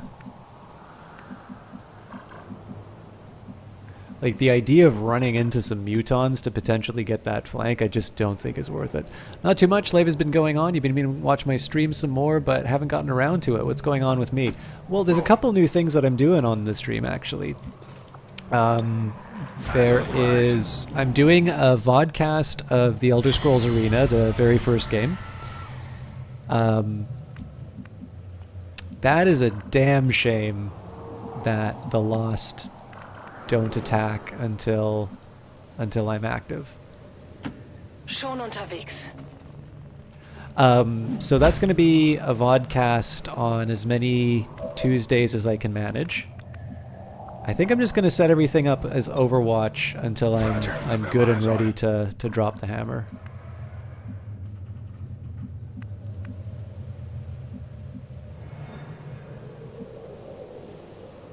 Heading there now. Oh, this is a terrible spot for this guy.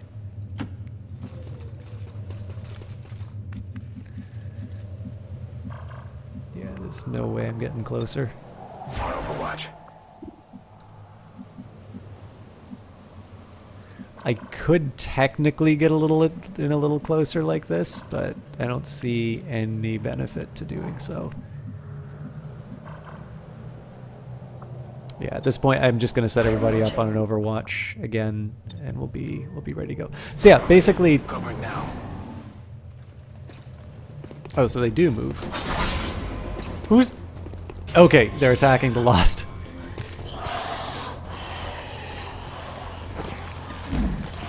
Yeah, I'm gonna let them clear out the Lost first, and then we'll announce our presence.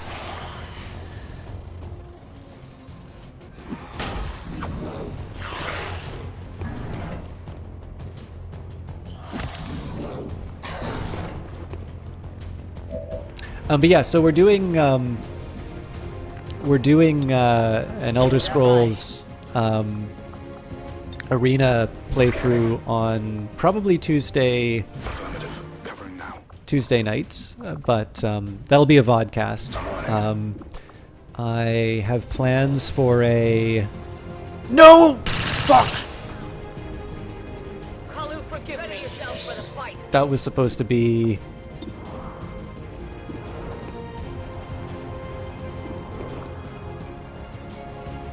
That was supposed to be an Overwatch. I've got to kick it off now. They're also going to all be available on YouTube.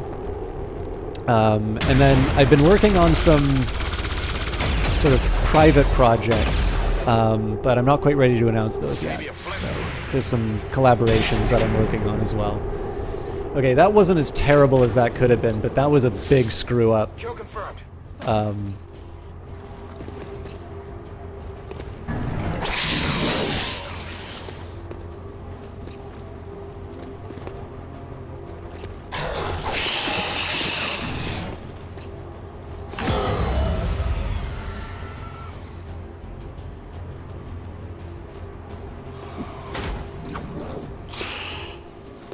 I always do kind of love watching that happen. Alright, let's get Space Hopper to get the flank on the Muton.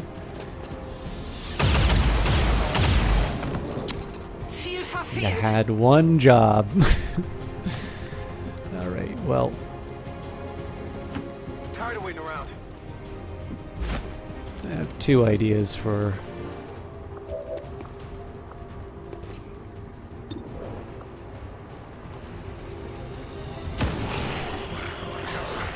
So free shot on the Lost. I'm gonna do lightning hands on the Muton, and then I should get another pistol shot. Unbelievable. I got nothing.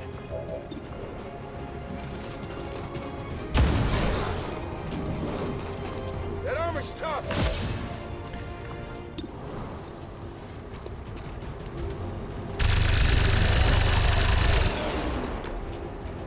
Did you see that one?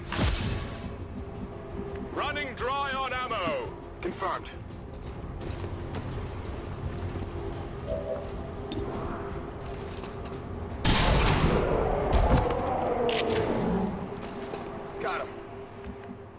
Okay. Now I need to set about rescuing the operative. I don't want to ignore cover, of course, so...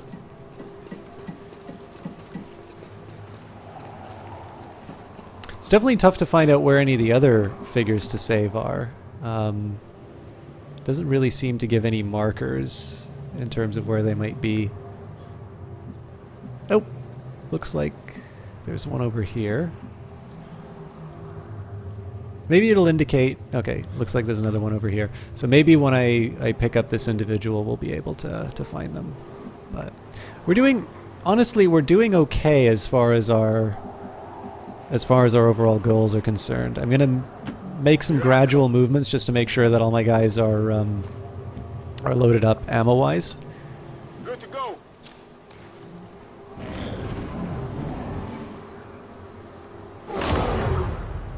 Alright, that's not so good. But again, we'll be methodical in how we do this. The pistol guy is going to be really helpful here, because they basically get sort of an infinite number of shots. Verstanden. Bewege mich zum Ziel.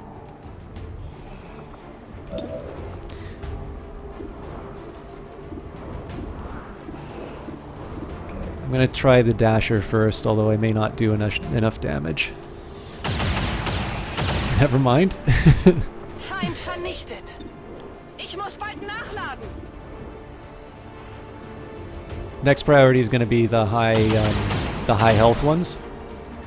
Abschuss bestätigt. The main reason for that is if I can move my pistol guy into position and take out like the 3 health guys, that will be a pretty big coup. Tired of waiting around.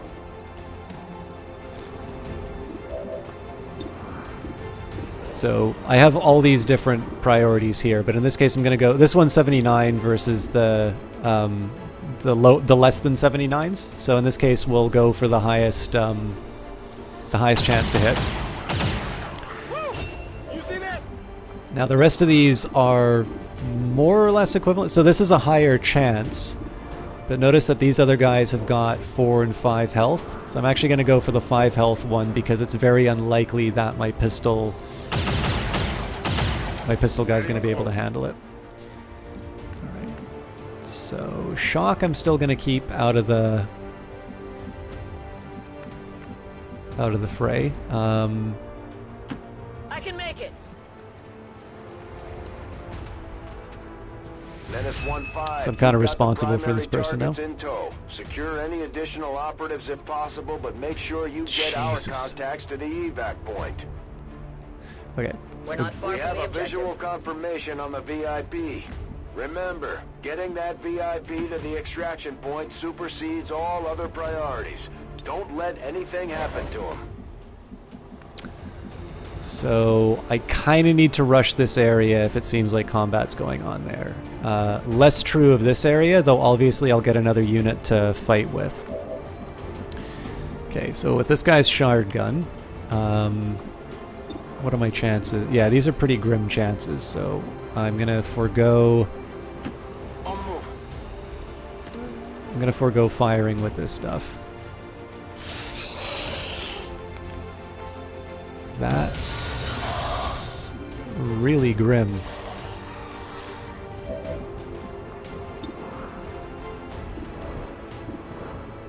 And again, I'm prioritizing the ones with more health.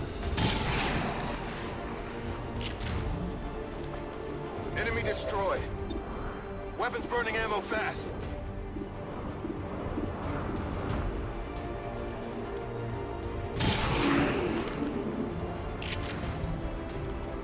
Enemy down. Okay, so obviously reload here.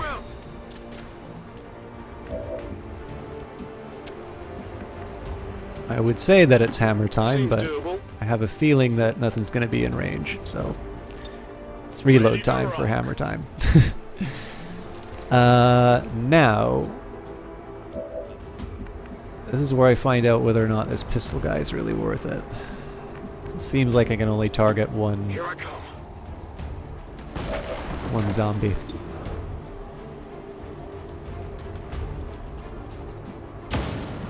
That's really unfortunate.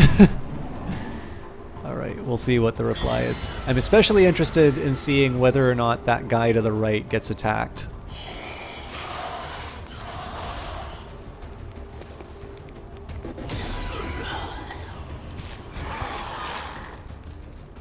Okay, that's also good information.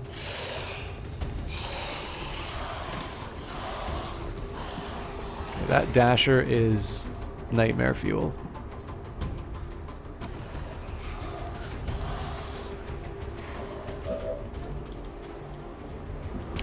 Okay, so one of the things I want to do here is move Space Hopper up kind of aggressively.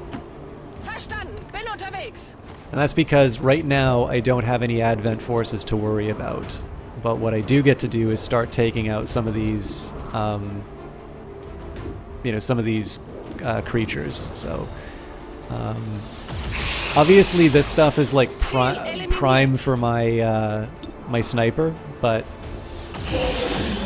clearing these guys out now is going to free up my ranger. Although again, I want to be careful about all this because if I trigger those mutons, they're going to start running after my guys. Ziel neutralisiert. Und weiter geht's. Hab keine Munition. Okay, so I feel like the next priority here should be shock. I trust in your command. That sucks. So I think they're going to get a flank on Space Hopper.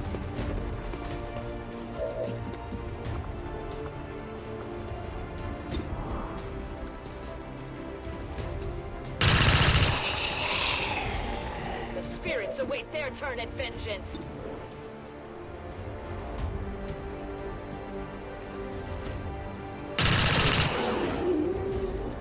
No one will shed a tear. I think in this one I'm just going to go for the highest highest probability of doing some damage. I could probably, well, okay, I don't trust this character's ability to actually seal the deal on a...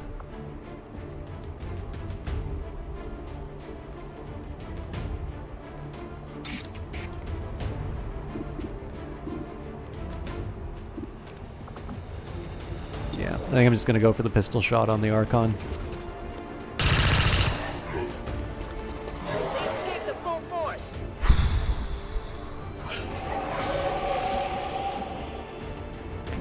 I kind of feel like I need to get her a little deeper into this building. Hunker down should help. Okay, so obviously I need to contend with the fact that I got a bunch of nasty aliens ready to do me harm. I do have the combat protocol.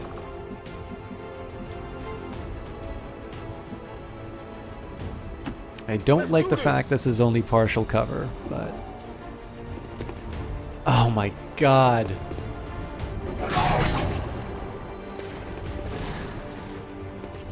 This is a lot more than I can handle.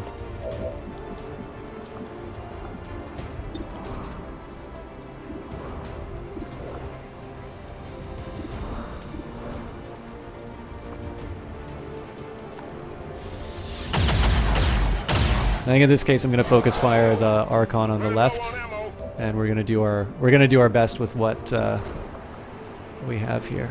I wish I could seal the deal on that. This is suicide if I do that attack. This has some interesting possibilities though.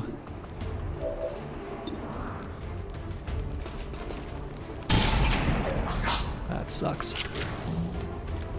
Yeah, I didn't get it.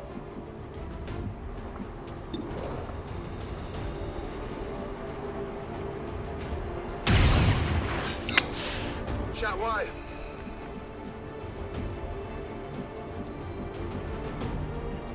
And all of this will keep me in a danger zone, so...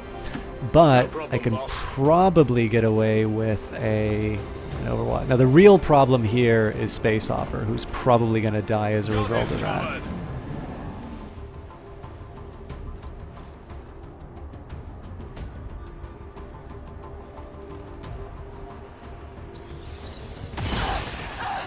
wurde schwer getroffen!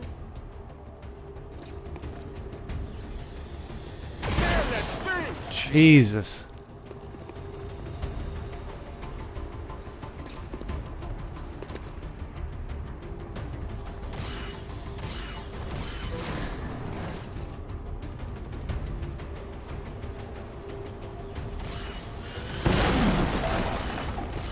There's heavy fire in this zone.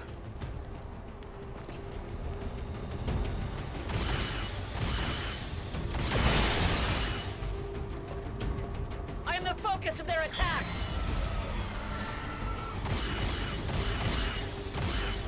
So I think these are the lost that these guys are... Yeah.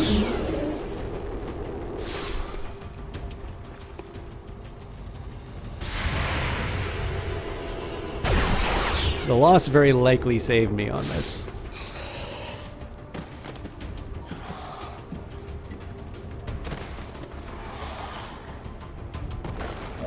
But obviously I'm not out of the woods yet, so I need to get Space Hopper like straight out of this and I don't know, heal. Medizinischer Modus.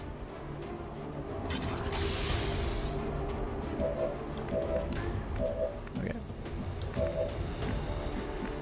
So for some reason this character's flanked. It's by the Archon. So I don't really care about the Lost Brood at the moment.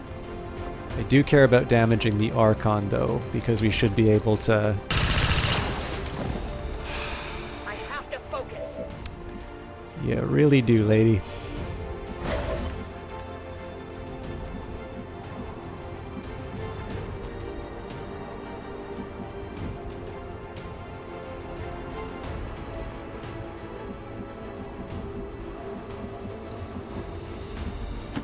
Let's move already.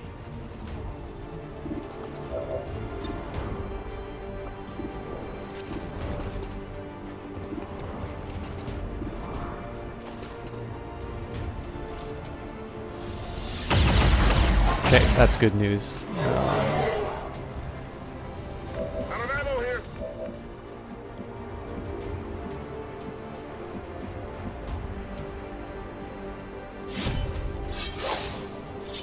Insane! Oh my god, that's horrifying. Okay.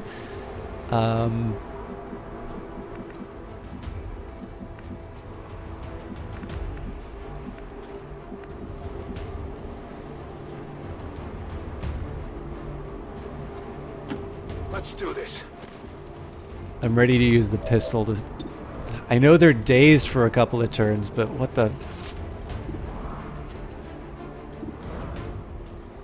Do I finish the job here, or do I do the chip damage on the existing Archon? Let's try it.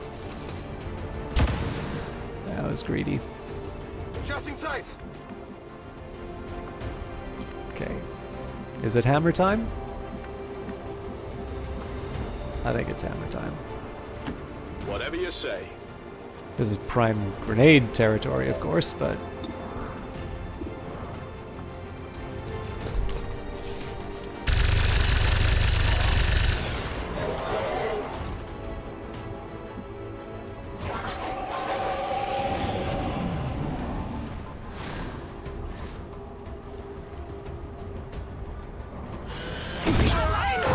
Oof.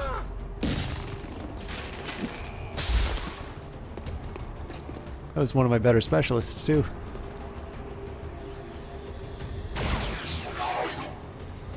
Kann mich nicht bewegen! So the good news is they don't attack these other guys who are supposed to be rescued. So I think if we get out of this in one piece, we should be able to... Are they going after the VIP?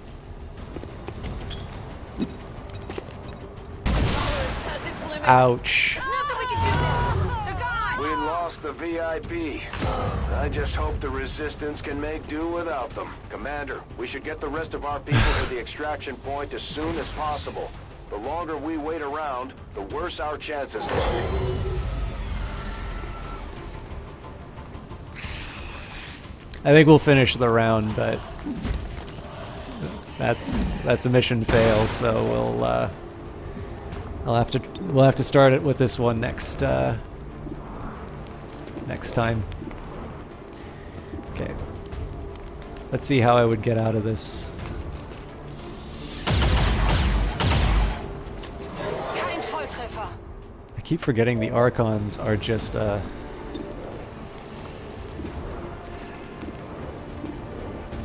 they are a challenge. Okay, so let's try this another way.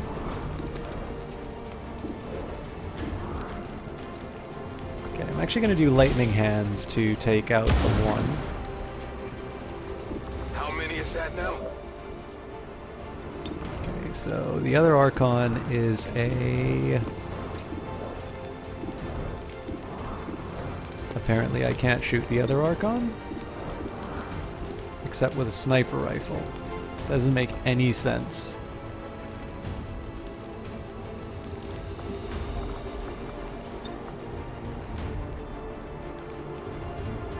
So this doesn't actually help with the cover, so... Okay, well, with that in mind, 49... You know what? It's a chance to take this thing out. Let's roll the dice. Shot failed to connect.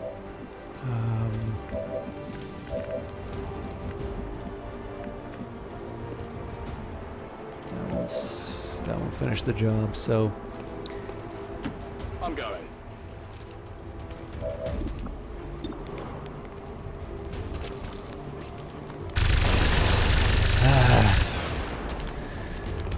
Not even close. Probably should have just dropped a bunch of grenades on these things. Ammo fast. Okay. I'm very curious what my...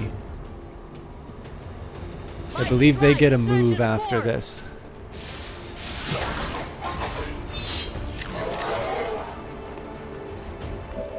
Yep. As you order. And what this gives me is...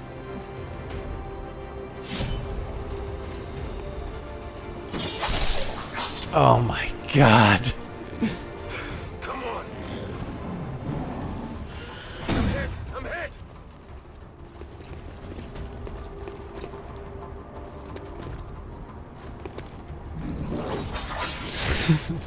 I'm alright. Unreal.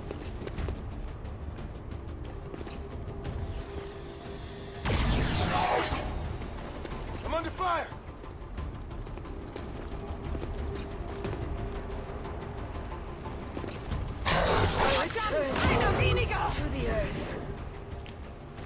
I think that was Space Opera who panicked too.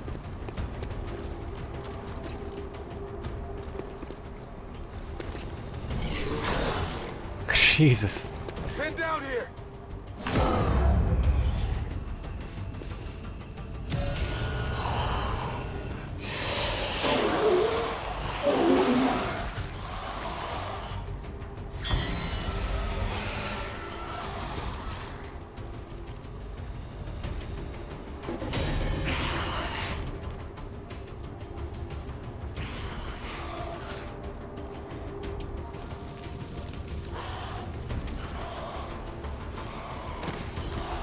So an obvious move here is to drop a big grenade in that group, but that does mean that I need to get the Ranger out of there.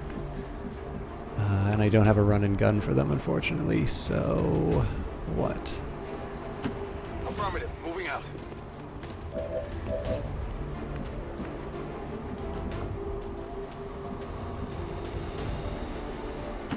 I can handle that. So obviously this would be a big problem with the Lost, but somehow the Lost is not my primary concern right now.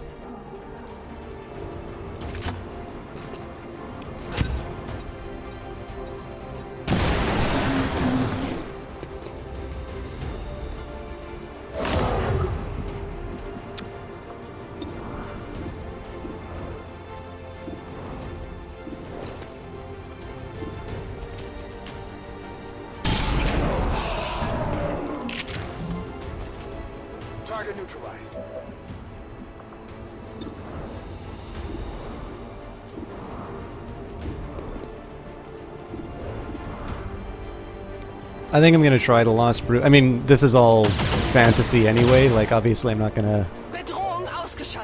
not moving after losing the mission, but just want to see how many of these things I can take out before the end. Okay, obviously I can't use my rifle here. Now the problem here is my sniper's exposed to a muton. Oh, but that's right, they also get to move, so... Finally.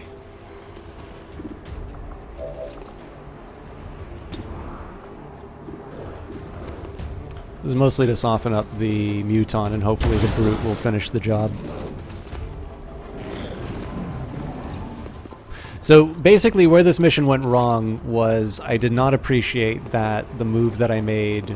So there's kind of an expectation that there's going to be enemies on both... yeah, that's not a surprise. That guy was very lucky not to have died to moves like that before.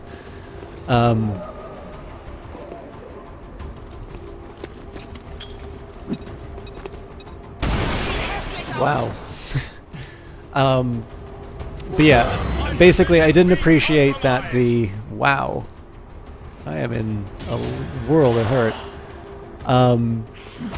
So my failure to appreciate that I would sort of pull 2 batches of enemies, which included Archons, which are the first time I've ever run into them, pretty much sealed my fate on this mission. And as you can see, like, it was the Archons that really finished me off on this. So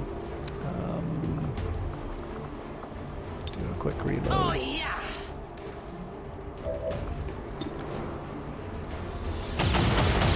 Unbelievable.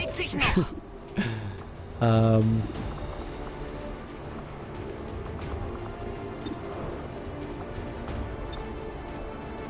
ready. It's a 9% chance of failure. It's the one time I didn't need it. Okay.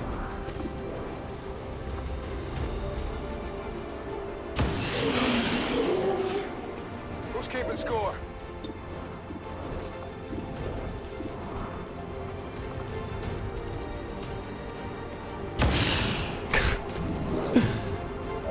This is a nightmare. Seems doable.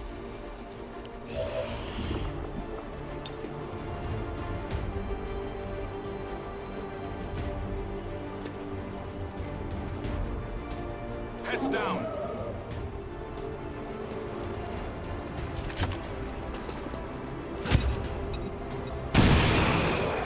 Spreading the love as much as I can.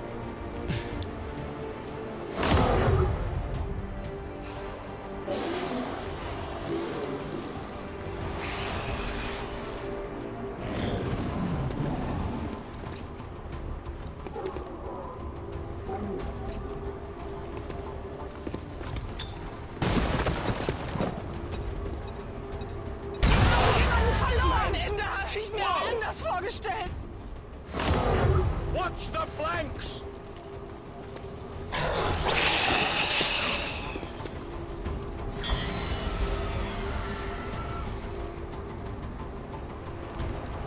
One thing I really do fail to appreciate, I mean, again, this is just sort of seeing how the whole thing turns out in the end, but one of the things I really do fail to appreciate in this is exactly what the blast range is on plasma grenades as well. So even playing out like a loss like this isn't the worst thing in the world, just because it gives me some ideas in terms of what I might want to consider when I have more stuff on the line.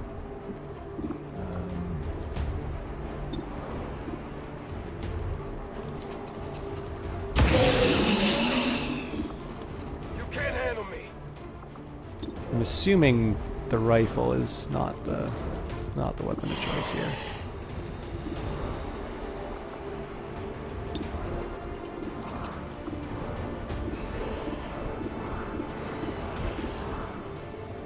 Well, I do have a grenade.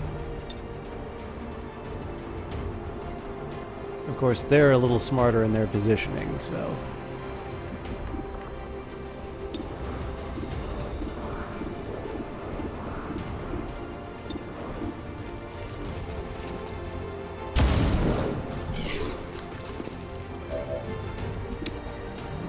like this. Well, start with a oh wait. I'm out in the open. Well, you know what? Screw it. Let's just see how many of them we can take down.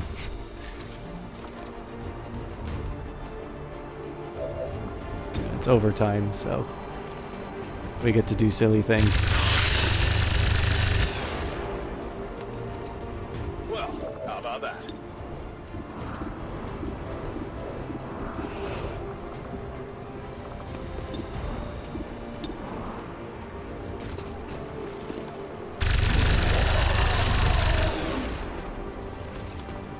Impressed yet?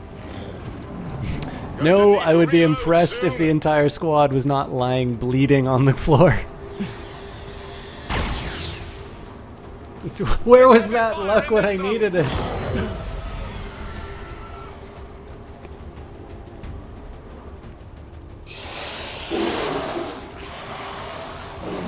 I am really glad I don't need to deal with this.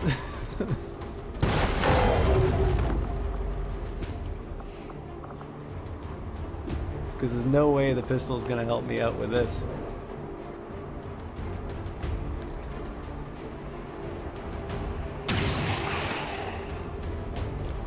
You want some more?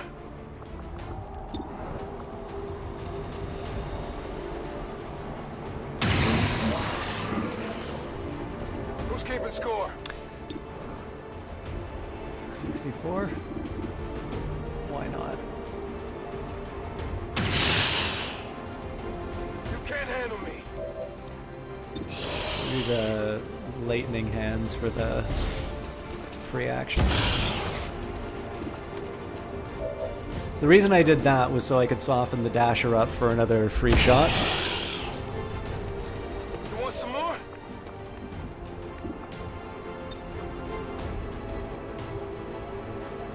In here. No. I don't want to deliberately kill my guys. This is for you. And that rips up their armor.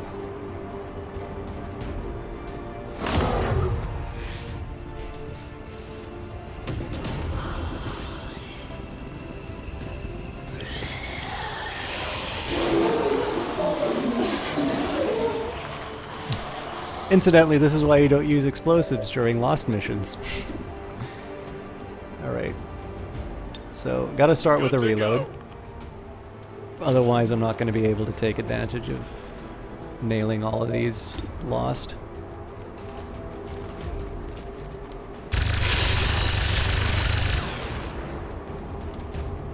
You know that was good. Alright. Again, hoping for a headshot here so that I can direct my final shot to the Muton. Not too shabby. Could use some ammo over here. Oof, that's a gross to hit.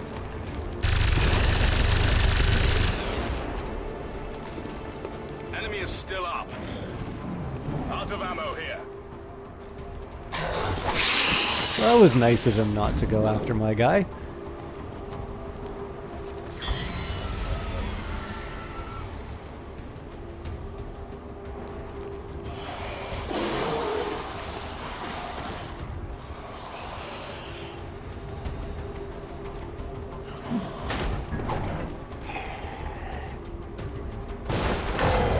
Again, if it's not clear, this is exactly why you never use your rangers on these mutons, because they will turn around and they will bully the heck out of your Whatever you say. guy. Why did I do that? I can't reload now. Well, I can reload, but I can't fire.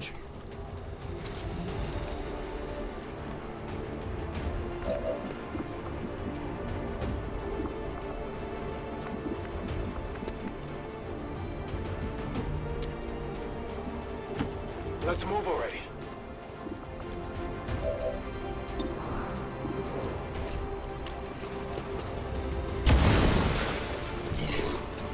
Missed the target.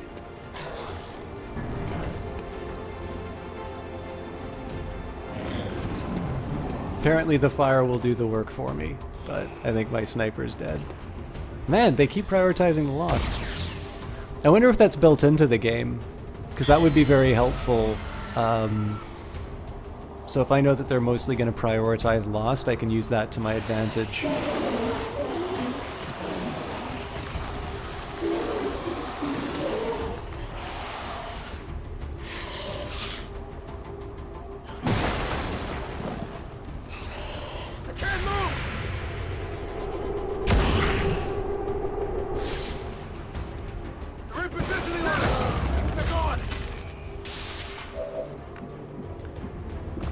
Okay. Might as well reload because there's not a lot else for me to do. And then we just take as many of these things down as we can. Good news, of course, is that the pistol has unlimited ammo. So as long as I keep hitting the squishy ones,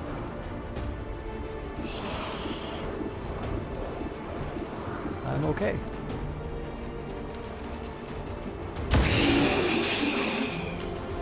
How many is that now?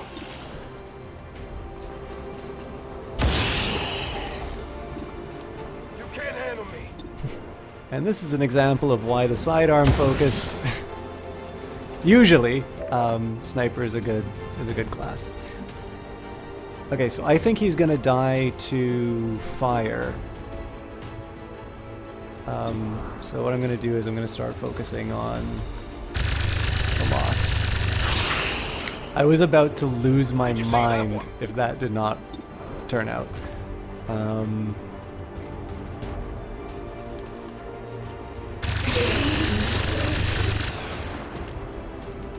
Impressed yet? My ammo's running low. You know that was good. Ammo out. Grenadiers are not particularly good for Lost missions because they only have three shots, but of course they are good against. I don't know why I was allowed to take another round. Oh, right. I know exactly why.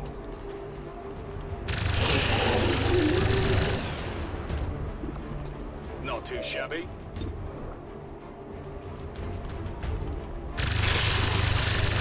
I actually should have. Nope. This is the right call. How about that? Running dry. 58. Still worth it.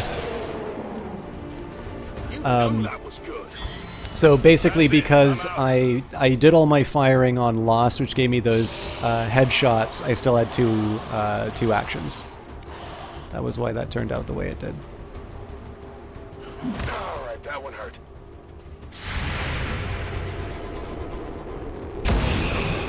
That one's a bit of a shame because he only had 1 health. A pistol shot would have been guaranteed there, but so start with a reload. Locked and loaded. I'm actually going to prioritize the hefty guy beside my sniper. Well, technically I can prioritize both. And the reason for that is because there's only 2 in... Impressed yet? It's only 2 in sight.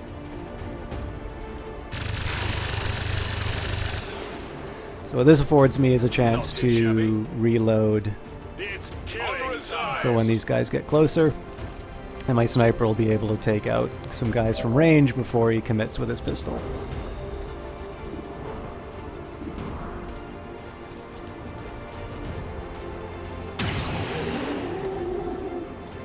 How many is that now?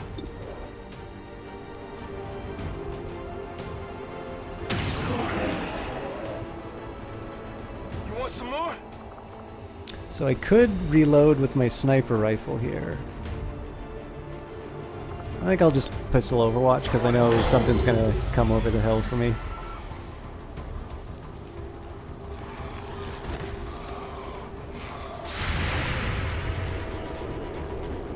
This doesn't confer headshots, but obviously it's a weak one, so we just get a free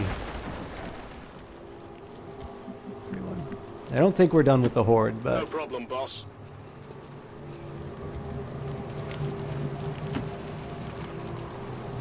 if I don't find anything on this round, I think we'll call it. Tired of waiting around. Back in.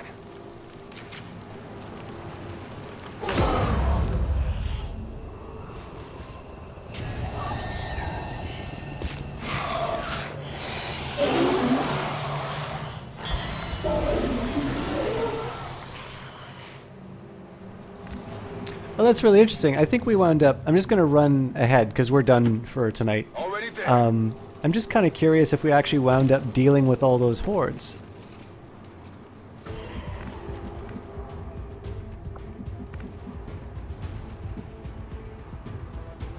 Yeah, that's really interesting. So, I mean, obviously we lost the majority of my squad doing this, but it turns out that we weren't overwhelmed. We actually were able to fight them off. That's good news. So I think probably when I do this mission again, I'm going to focus my team up into this, into sort of this upper left.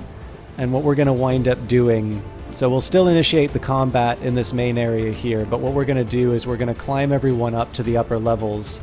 We're going to fight from the windows here. We'll get the VIP way in the back so no stray grenades can take them out.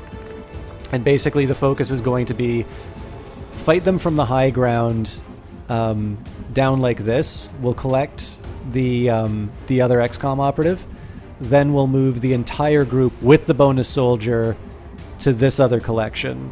And that means we'll only be taking on... There's 3 Archons in this level, but it means that we're only going to be taking on 1 Archon at a time, and that was really where I failed this time around. So, anyways, a little sad not to finish on a high note, but I don't know. I feel like I learned a little bit that time around. And I do need to find... So one thing I don't like about this approach that I've taken for the game is it is kind of a... I am sort of stacking the deck in terms of me always winning. But there are a couple of reasons why I do that. So I'm willing usually to accept... I'm usually willing to accept squad losses, except for certain cases.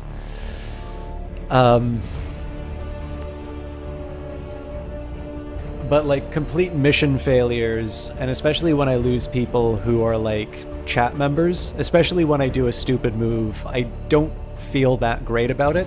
And one of the main reasons for this is I do actually want to get through the story. So one of the potential problems that I run into is because I don't always make the best decisions in the game. Sometimes I can like lose an A team to a careless move in like the concealment mode, and you know, down the road that means that I lose, you know, I lose enough Avatar project progress that the whole thing goes off the rails and we have to start all over again. As much as I enjoy XCOM 2, like I deliberately chose not to do an Iron Man playthrough so that I could actually, you know, I could see the whole game, we could see the progress. So, I mean, it is a little corny the way that I'm doing it. Definitely, I'm not accepting the losses which are part of the XCOM experience. But I don't know.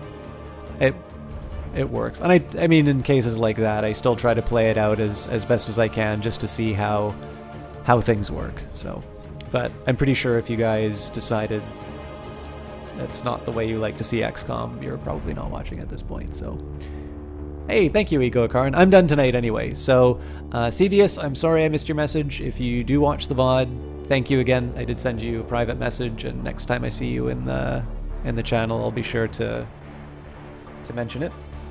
Everybody from Ponce's channel who hung out, thank you very much. I think there's a few familiar bodies. I know probably a lot of lurkers, but I know we had like Johnny, Ponce, I don't think Jesse Quill's still around, Eyes of Sin, a few people hanging around from the very beginning.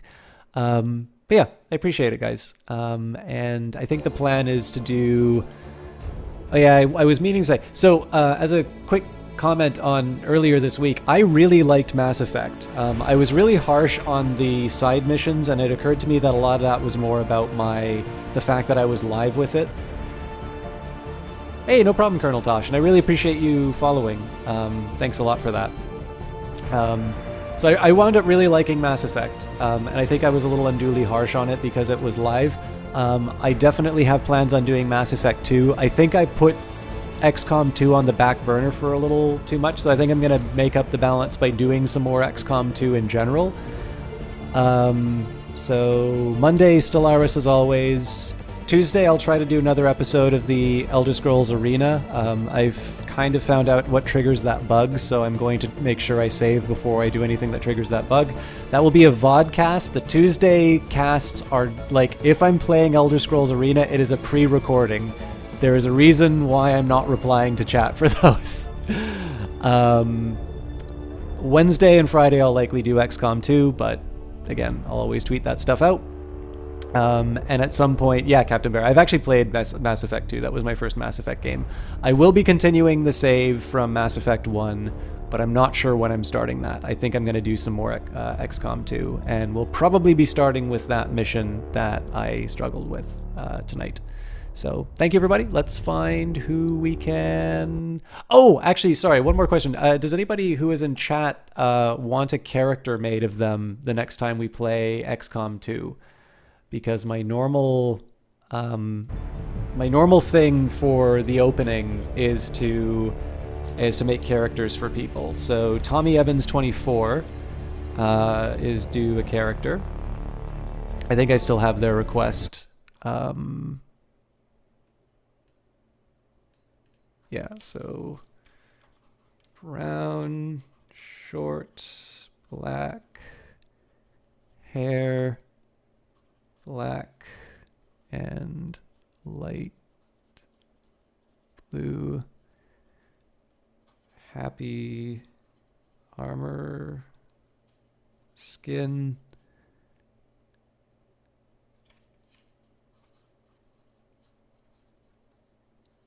I think he means gun light blue. Normally I do this in the Discord, but I figure I might as well poll chat. So if you guys want a character, you can mention that inside of chat. I'll do that at the beginning of the next time that we play XCOM. Of course, if you're in the chat at the time I'm making characters, I can do that as well. I have outstayed my welcome, so let's see who we can host. And it has been a while since I've been able to host Metamancer. So Metamancer is currently doing GTA role-playing. She was having technical problems when she did her last Grand Theft Auto 5 RP stream, so I actually didn't get to see that. So Metamancer is somebody who's actually worked in games. She's somebody who's been very friendly to the stream. I don't always get a chance to catch her that much, so it'll be nice to see her. Again, I'm not quite sure what we're in store for with Grand Theft Auto 5 role-playing, but I do know she's been doing that with Conan as well. So I encourage you guys to check her out. She's definitely been someone who has been very warm to this cast and is definitely somebody I've known for a while on the channel. So I'd love it if you guys could come along. The raid messages, "We're tired of system talk, heard this place is better," and I will leave you in her capable hands for however long she is streaming. All right, thank you everybody. I liked XCOM a lot, and I hope you did too. See you on Monday.